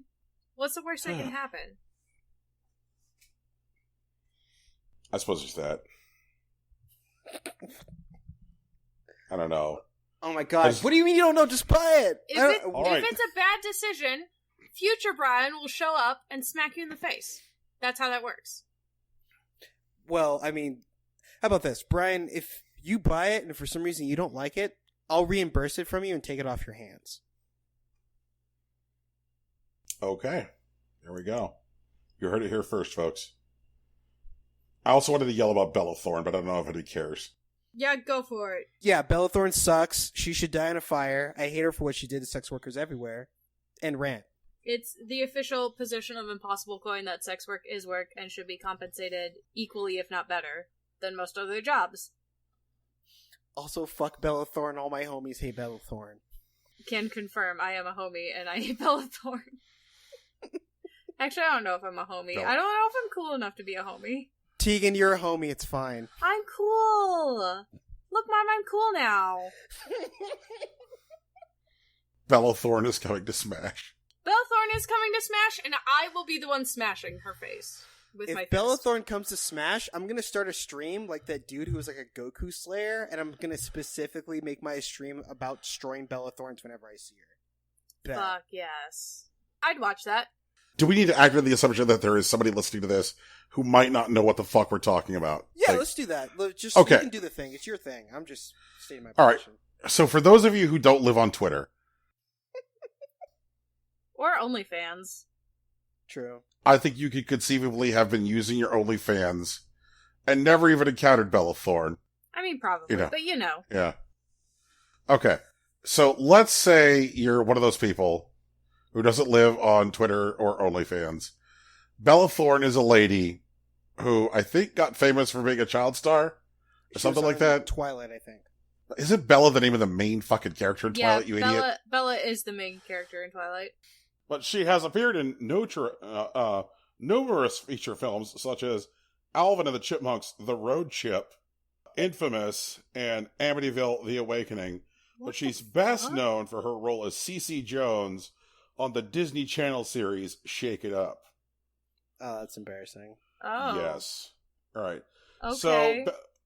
So Bella Thorne is a person that a whole bunch of people were the right age to be like, I jack it to Bella Thorne, and Bella Thorne shows up on OnlyFans, which is a place where people go to jack it, and she's like, you can buy nude photos of me to jack it to for $200, and people everywhere were like, seems fair, I'll pay the blood price, and paid her $200, only to discover that what she was delivering were under no definition nude photos, which resulted in these people by the tens of thousands filing chargebacks with their card issuers where they said, just charge back all my OnlyFans charges.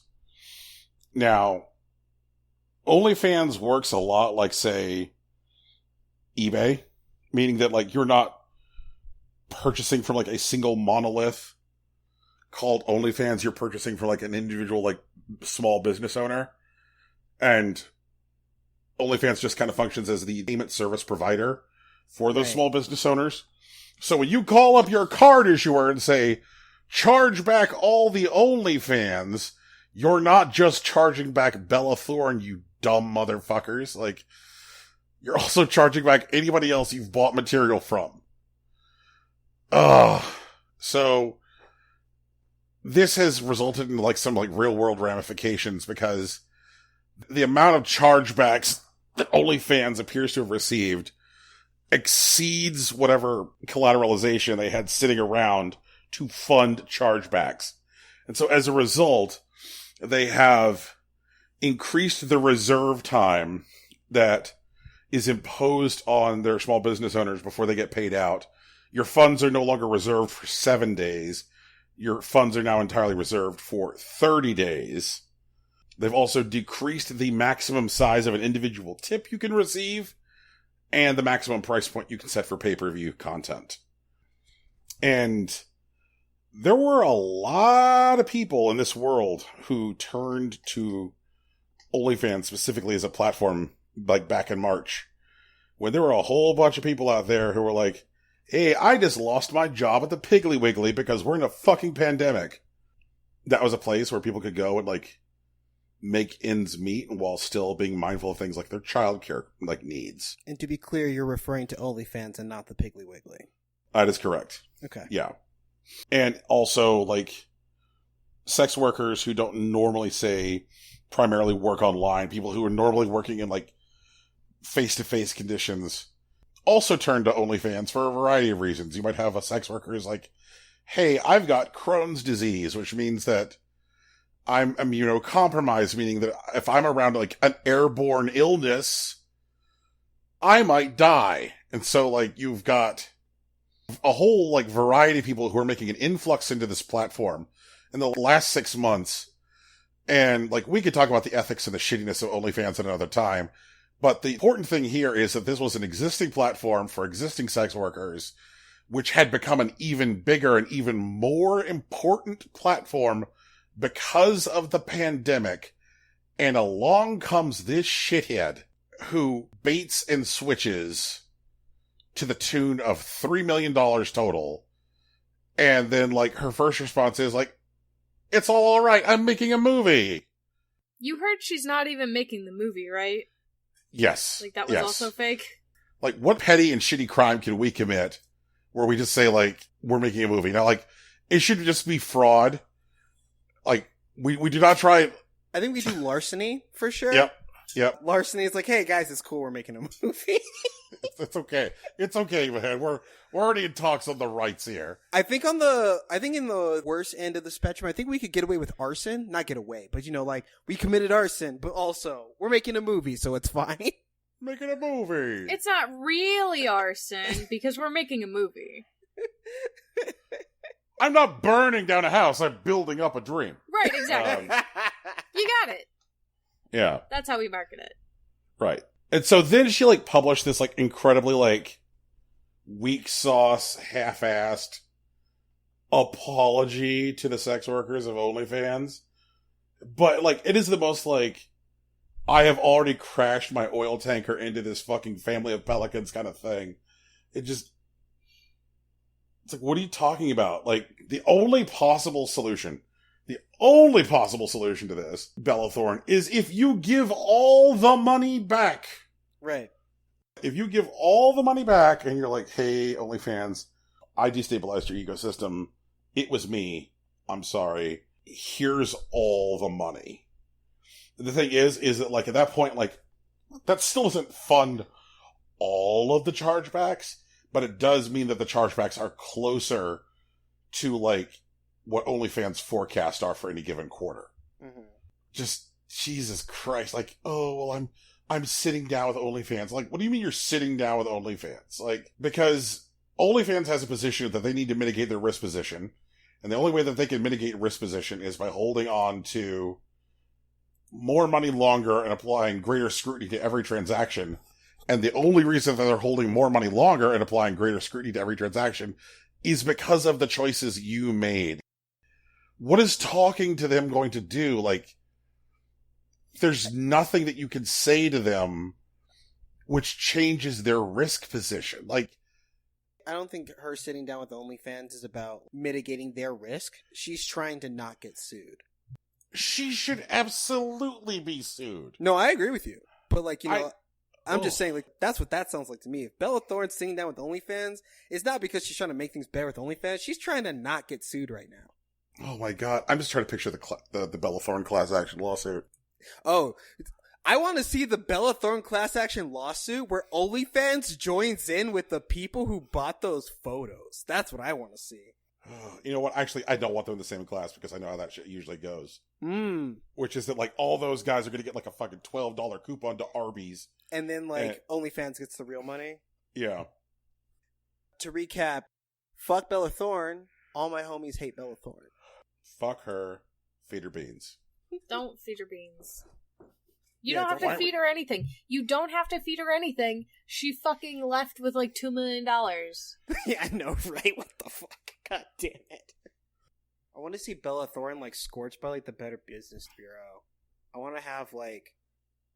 Oh. Isn't there's, like, an FCC, but, like, for consumers? What am I missing? What is that called, Brian? You mean the Federal Trade Commission? I guess FTC would work. I want to see the FTC, like, scorch the ground that Bella Thorne walks on. Like, I want her to get wrecked by the IRS. Like, I don't know, dude. I want her to step on Legos for the rest of her life. I want every possible bad thing to happen to her until she makes this right, which she won't. If she does, then whatever. The thing that really frustrates me is when I read her shitty apology, one of the things she said in there is like, we need to normalize sex work. And I'm like, bitch! You didn't even do sex work! Whatever, it's fine. You know what? It's okay. I'm not going to yell about this. I'm not going to do it. I'm sorry. Right. And I'm like, you unbelievable, magnificent, fucking giant shithead. This has nothing to do with whether or not sex work is normalized. This has to do with the fact that sex work exists in every state in this union as something which is, at best, quasi-legal.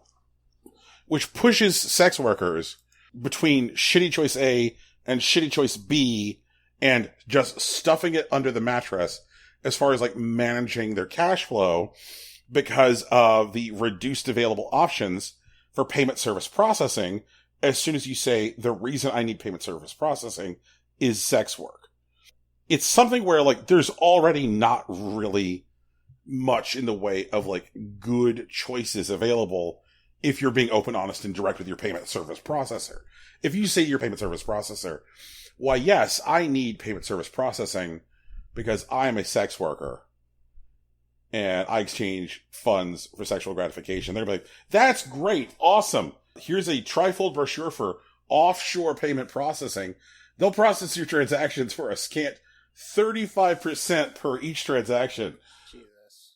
You'll see there's a picture of a yacht on the front and a guy giving you the finger. Like, but like, that's it. That's really where sex workers are.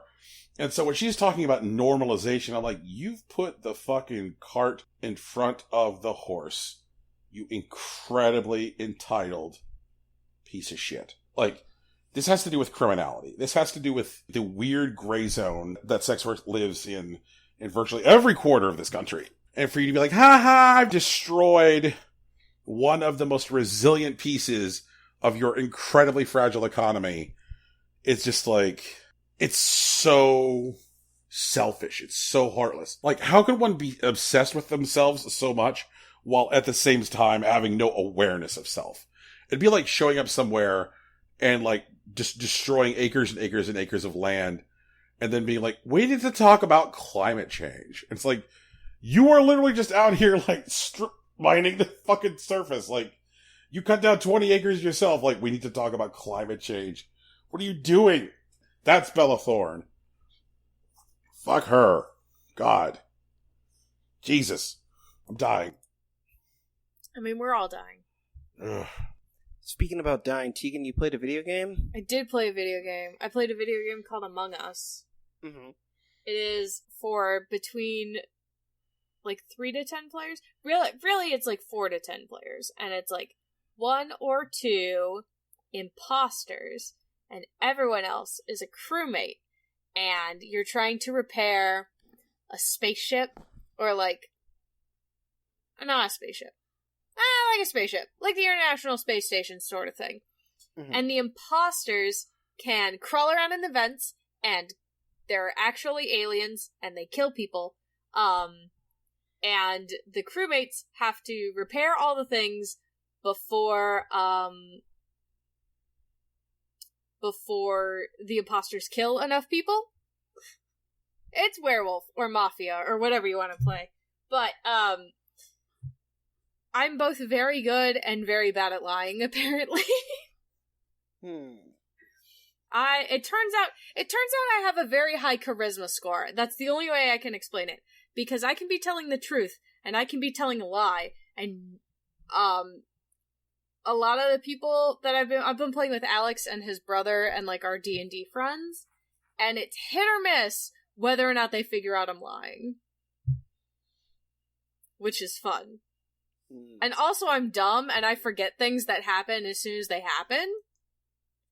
So, I'll be like, I'll kill someone, and then I'll wander away, and then I'll come back and I'll see the body, and I'll report the body, and I'm the one that killed them, and I'm like, so I found them, where the fuck am I? Hang on. I'm in, like, the locker room? Where's that? I don't know. And it works. On accident. I didn't mean to tap into Among Us. But, it's fun. And it is part of that new, everyone's new favorite trend, amorphous bean that apparently is out to cause problems on purpose. Okay. For sure. It's like that and Fall Guys. Same basic character design, minimalistic, colorful, fucking stuff up for everyone else. How's the soundtrack? Do they have any bangers? There isn't really any music in Among Us. It's just, you're in space. So, like, it's a lot of feet running around on the ground sort of stuff. I turn the soundtrack kind of low so that I can, hear people talk. But there's some, like, there's good, like, ambient sounds for, like, when you're doing your different tasks. There's one where, like, you have to shoot a bunch of asteroids, out of the way of your ship. There's one where you have to chart a course. You have to, like, clear out the O2 filter in the greenhouse so y'all don't fucking suffocate. And the imposters can, like, set off the radioactive, like, core, so everyone has to go handle that, which is a good time to kill people. One thing that we did do when there were only 5 of us left, me and the other imposter, set off the reactor, so everyone had to go into the reactor chamber to stop it from blowing up, basically. And then on the way out, we both killed somebody, and we're just like, wait, both the imposters are right here. It's one of you guys! Oh, God. And it worked! And we won! Winning is fun. I like winning. I'm not very good. But I'm having a lot of fun. I think I'm having more fun doing this than I would be doing Fall Guys, because I've been watching some people play Fall Guys, and it looks frustrating. More frustrating than fun. I get that. Like, when Stu came on and he said a lot of the game is fighting against the physics versus, like, playing against other people, that's definitely true. Like, yeah. As much as, like, there are so many people going on, it's not really, like, person-to-person interactive. Right. Among Us is all, like, it's 50% negotiation, and 50%, like, am I fucked? The more people there are, also, like, the more likely you are to not realize that someone is missing, is what I found. Right, because there's just more bodies around? Yeah, there's more bodies around, but also, like, so we were playing with 8 people. Yeah, 8 people total the other night. And I was wandering around, and I'm like, I don't know if I've seen the blue guy for a while.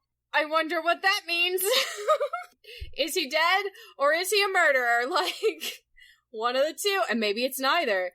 One of my friends who's in our D&D campaign, she was, like, stalking me for part of it, and I couldn't figure out if it was because she thought I was an imposter, or if it was because she was trying to get me, like, by myself, or, like, what was up. But it was weird, because I'm just like, are you trying to make it so there's no one around and you're gonna kill me because you know I'm suspicious of you? Or are you trying to figure out if I'm going to kill you because you're suspicious of me? Or or maybe you're just lost and you're just standing outside this room because you don't know what room you're supposed to go to do your tasks. Oh no. God damn it, it was fun. We're gonna do it again probably this weekend. Also, I picked up Spiritfarer, which is apparently, from what I've heard from my friends who are playing it, very, very good. But I will report back on that later. For sure. After I've played it. That's it, I think. I think that's all the things.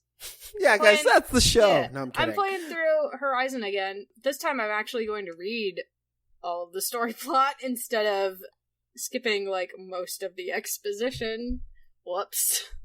I just got mad at it, and now I'm like, okay, well, I'm gonna do it again. And then I'm gonna stream it whenever they announce that the next Horizon game is gonna come out, because I want everyone to see it, and see that, like, hey, I can play a video game. I can play, like, 2 video games, and one of them is The Legend of Zelda. Nier Automata would like a word. I played Nier Automata twice, and then I bought 2 additional copies of it because I lent a copy out to somebody. So, I lent the copy that you bought me, Brian, out to one of my friends so that they could play it, and then I got impatient, and so I bought another copy, and then they announced the Game of the Year version, and I bought that one too. So I technically own 3 copies of Nier Automata. Thanks.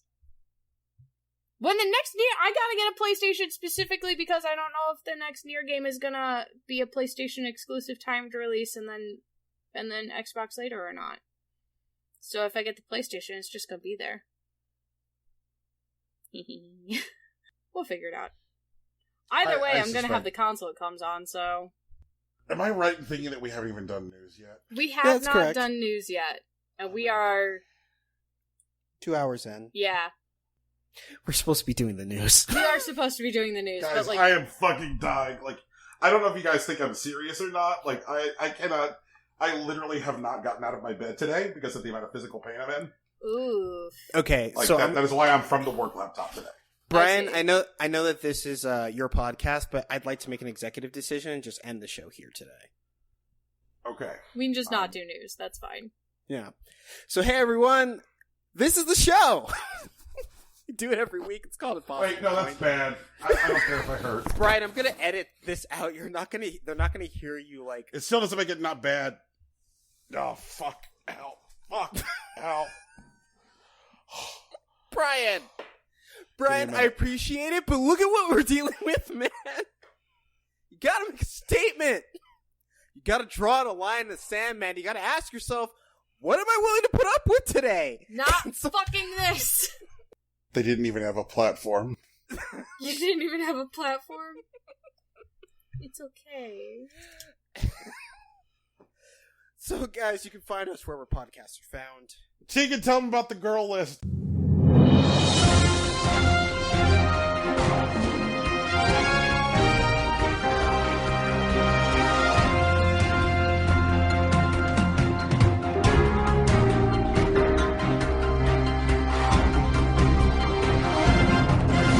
Okay, we will do one story, Brian. Okay. Which story do you want to do? God damn it. No, it's not like this is not Jerry's Kids. This is not Jerry's Kids. You Okay, mean fine. Sophie's Choice? I said the wrong thing, didn't I? It's okay. It's fine. It's fine. We'll do the thing. All right. So now we're in the news section, and Rocky's cut out. Like yeah, Rocky's cut out like 20 minutes of dialogue that you guys have missed, and that's cool. That's cool. But anyway, my cat is trying to unplug my microphone. E3, you know E3, Electronics Entertainment Expo, they tweeted a really fucking sexist article about girl gamers that was called, let me see, I'm going to pull up the exact title. It was called The Games We Play, 25 Online Games That Women Enjoy. And it was a link to Parade, the online magazine website, I don't fucking know. And literally it was like, Bejeweled, The Sims, Animal Crossing, Overwatch, because, and I quote, women like it since it has a lot of female heroes, in quotes, to portray, giving them a chance to hold their own amidst the boys, and for its fantasy elements. Like, this was fucking dumb. Wait, did they really have the word heroes in quotes? Yeah, they really did have the word heroes in quotes. Oh my god. Because the women in Overwatch aren't real heroes. It's so bad. Number 1 on the list was Sudoku. Oh my god. Oh yeah? Yeah, it's, disgusting. Absolutely disgusting. Naturally, everybody was like, hey, the fuck? Hey, like, the fuck? I have never seen a tweet get ratioed faster. Oh my god, it got ratioed so fast, and then 3 hours later, Twitter took down the tweet and said, we messed up. We're taking the post down and apologize for perpetuating a harmful stereotype. We will do better. But, I don't believe so. I don't think they can. I don't think it's possible for them to do better.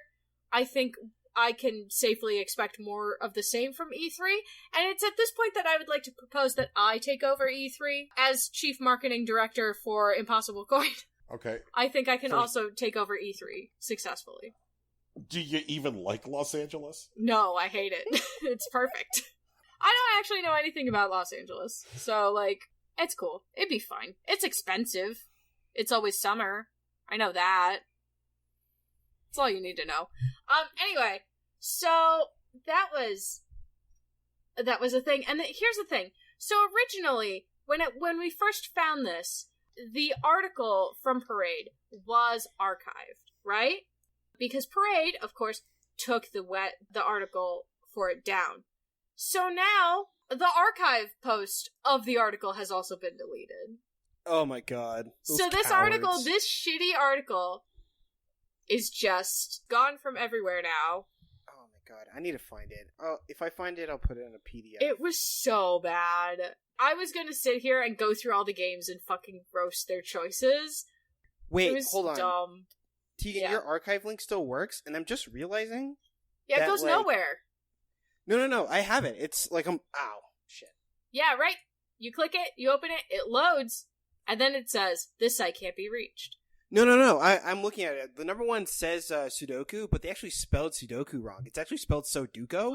No, really? Yeah, like I'll put a screenshot in the doc. Like, Oh my fuck, please do. It's fucking embarrassing. That's amazing. Yeah, it's Sudoku, Sayonara Wild Hearts, Candy Crush are like the top 3. Number 4 is Harry Potter Wizards Unite. Disgusting. Wow, I hate it. I hate this. It's so they bad. actually put Soduko.com. Soduko. Whatever. It's dumb. It's big embarrassing. Women like it since it has. Women like Overwatch because it has a lot of female heroes. Fuck you. Number Solitaire is 1. number 7 on this list. What? Solitaire is number 7 on this list. Yeah. Bejeweled Classic is also on there because diamonds are a girl's best friend. Am I right, ladies? Oh, holy shit. There's no way that's a real line. Yeah, it is. Oh my god. It's so bad. Like, the whole article is disgusting, super sexist. E3 fucked up and, like, does not care. They fake care that they fucked up, but they don't care, you know? They survey game developers, pro gamers, and everyday players? No way that this list came from. No fucking way they did. Absolutely no fucking way. You wanna know who they surveyed? Facebook moms. Like, at best, they surveyed Facebook moms. It's fucking bullshit. This is the stupidest list I've ever seen. There's not one single Otome game on here. Not one. And you know, those things make bank. And you're telling me not one of them is on here? Obey me? That reminds me. Boyfriend Dungeon sent me another email telling me about, like, their latest, like... Ooh. Oh, man, what are they called? Oh, they're called Beyblades? Oh, yeah, currently. The swords. Yeah, like the swords and stuff that are, like, romantic options. It's a good time. People should get happy about Boyfriend Dungeon. It's gonna be great. It's very exciting. But anyway, yeah. E3, sexist. Surprising no one. But fucking dipshits. We're not surprised that E3 is sexist. We're surprised at how blatantly sexist they are. Mm-hmm. So yeah. That's the opinion. Brian? Yes. Brian, do you want to tell me about how we're going to be sharing a single copy of Super Mario Brothers? Well, yes. Is it digital? Do we get to play it together? No. No? No. In fact, what if I told you that you and I would share it with dozens of other people? What? So, like a timeshare? It's not digital. Yeah. So the idea is that there's this dipshit company. I could sit up right now and get the name of the company, but my back is given out of me, and so I'm instead going to call them Fuck Rack McMasters. Yeah, that's fair. So Fuck Rack McMasters has a interest in the fine arts commodities market, stuff that, like, people purchase when economies start to take a shit, including, like, art and jewels and so forth. Mm-hmm. And they have historically been, like, experimenting with the idea of, like, incremental purchases of fine arts commodities. They started with, like, art.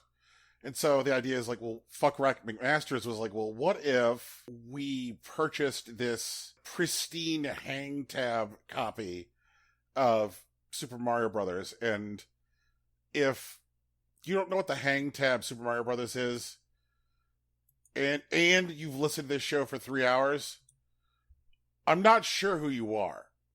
Be nice. We appreciate you, though. Rocky, I can like them and still not be sure who they are. It's Oklahoma. It's fine. Could be a little. No, not them anymore. They're gone. Oklahoma? What? We lost Oklahoma? This is news. We should have known this, Brian.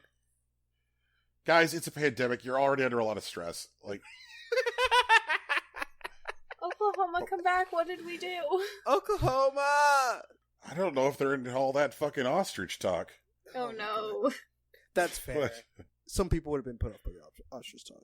Like, anyway, the idea is that, like, you purchase a share of this copy of Super Mario Brothers. Like it's a stock in a company? But the issue is like, let's say you own 15% of this copy of Mario Brothers. Mm-hmm. A pristine hang tab Mario Brothers. that's not exactly enough to force a sale. Right. You know, you can't be like, okay, everybody else who owns a piece of the cartridge, let's cash in. You're like, you don't have. I don't know. Like, it kind of feels to me, you know, like when shitheads would buy their girlfriends a star, be like, hey, honey, look, this is now called the Tegan solar system. Look at that. You see that star? It's the Tegan star now.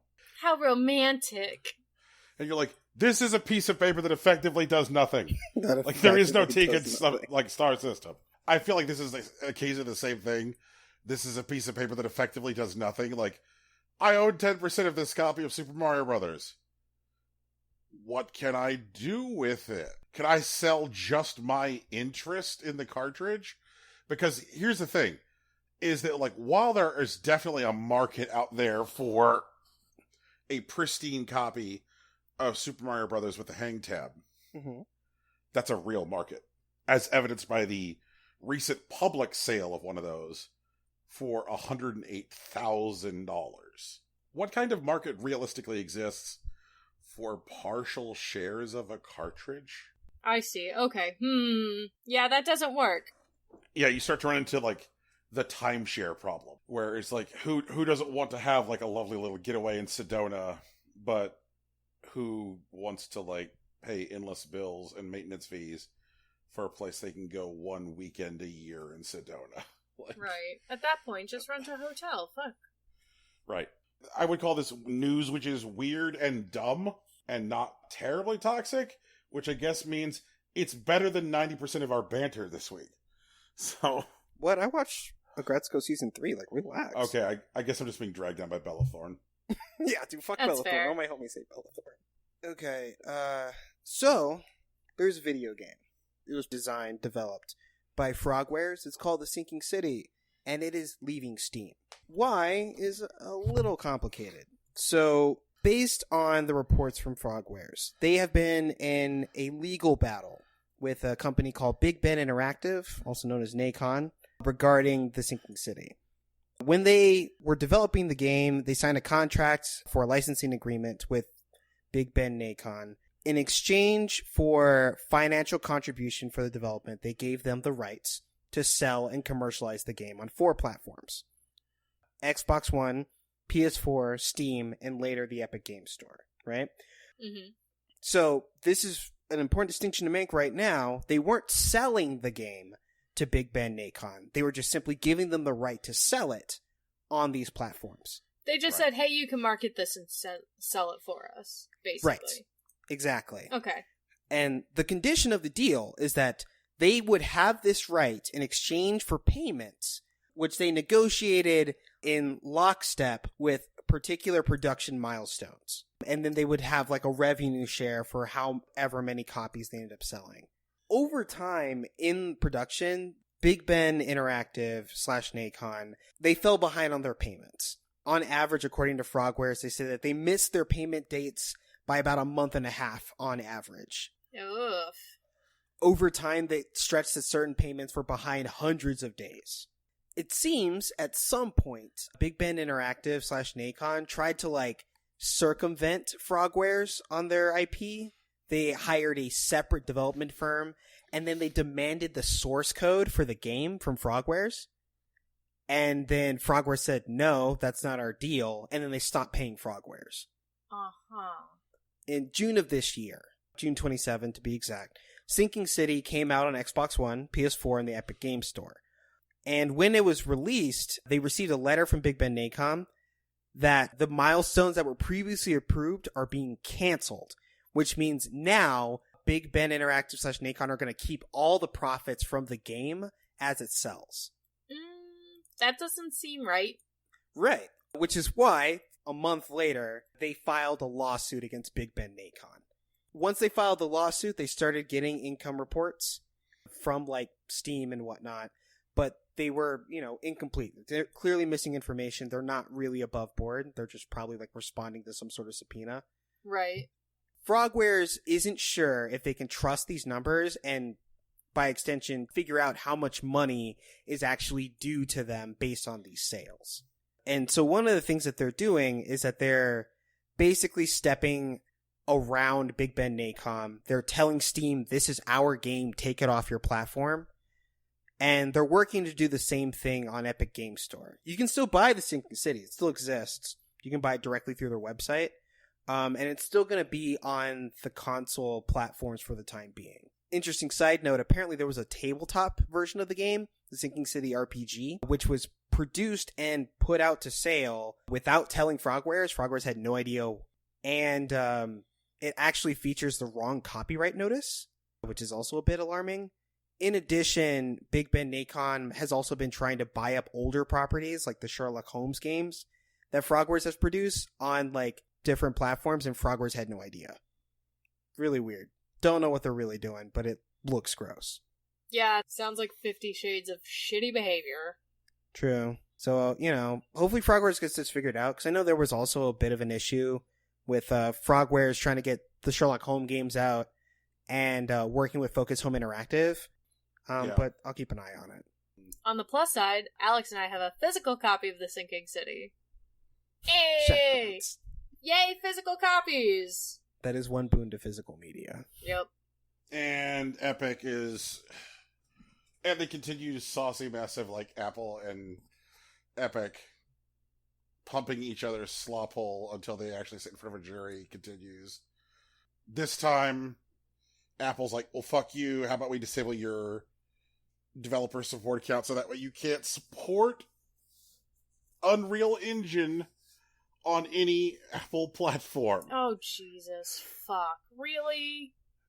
Yeah, which means that any game that requires UE is going to run out of support.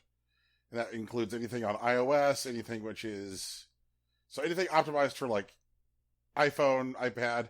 It also includes anything for fucking Mac, because it means that, like, if they're not going to grant Epic a developer license, it doesn't mean, like, okay, well, you guys can come in and, like, service your stuff for desktop. Nope.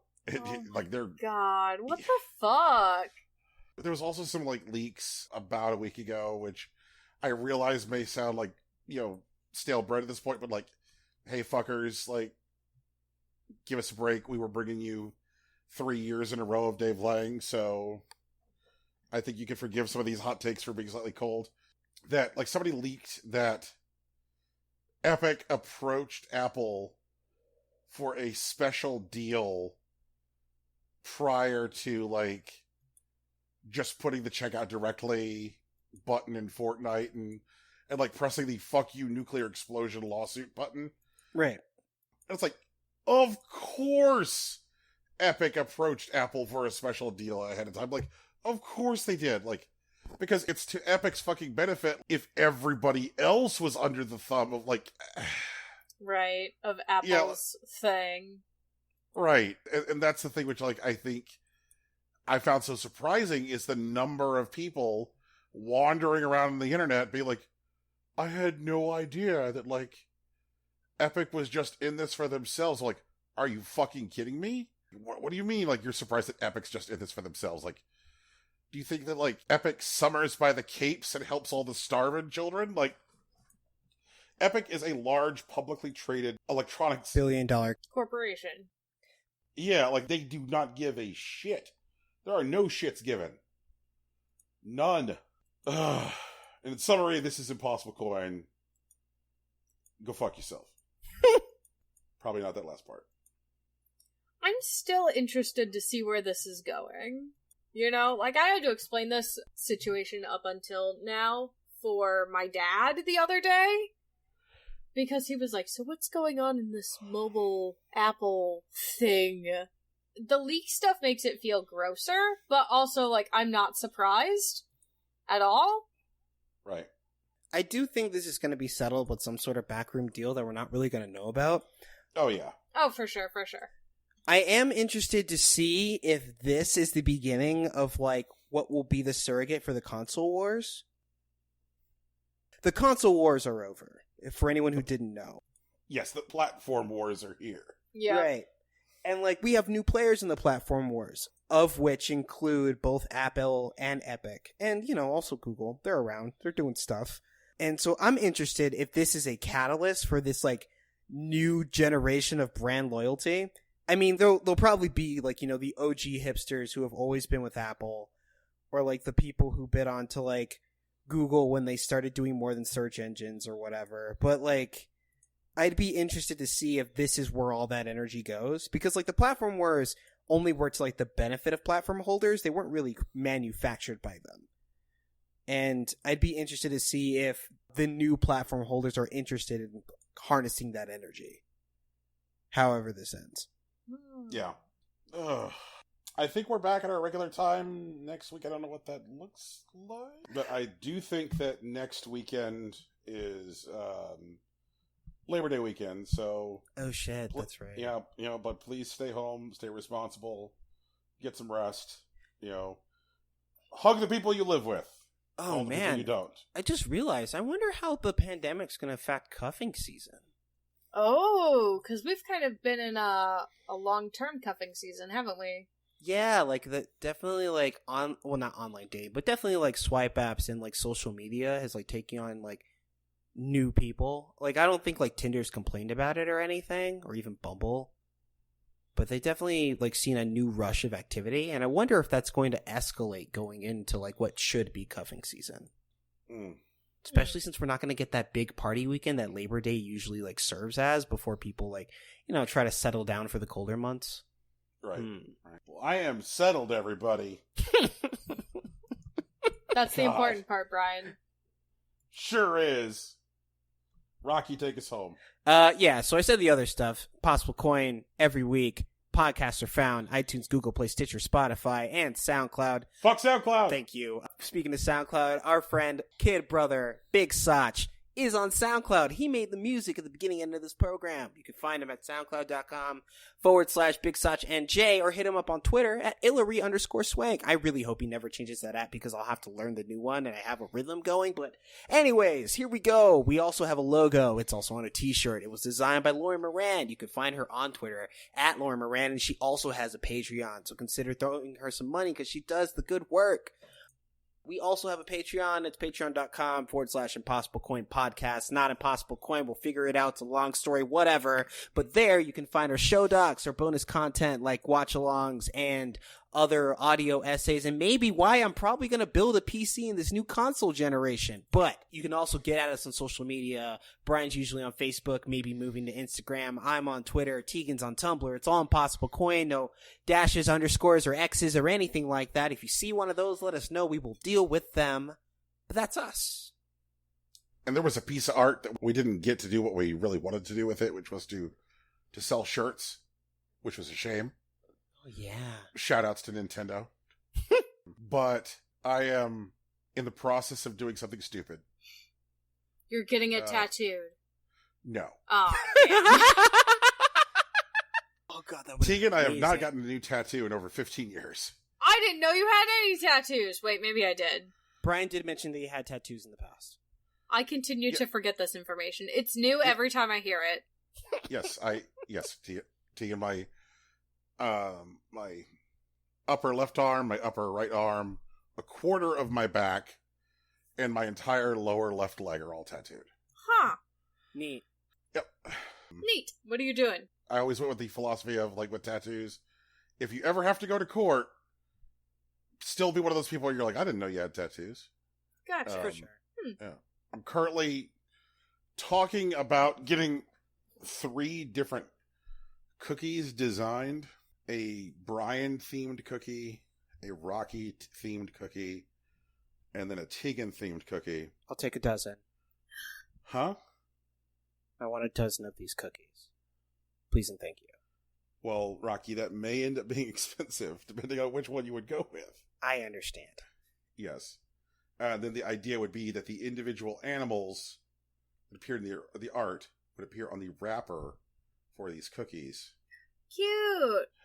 And the idea being that, like, we'll call Impossible Coin's magical broadcast magic the secret ingredient to Impossible Coin.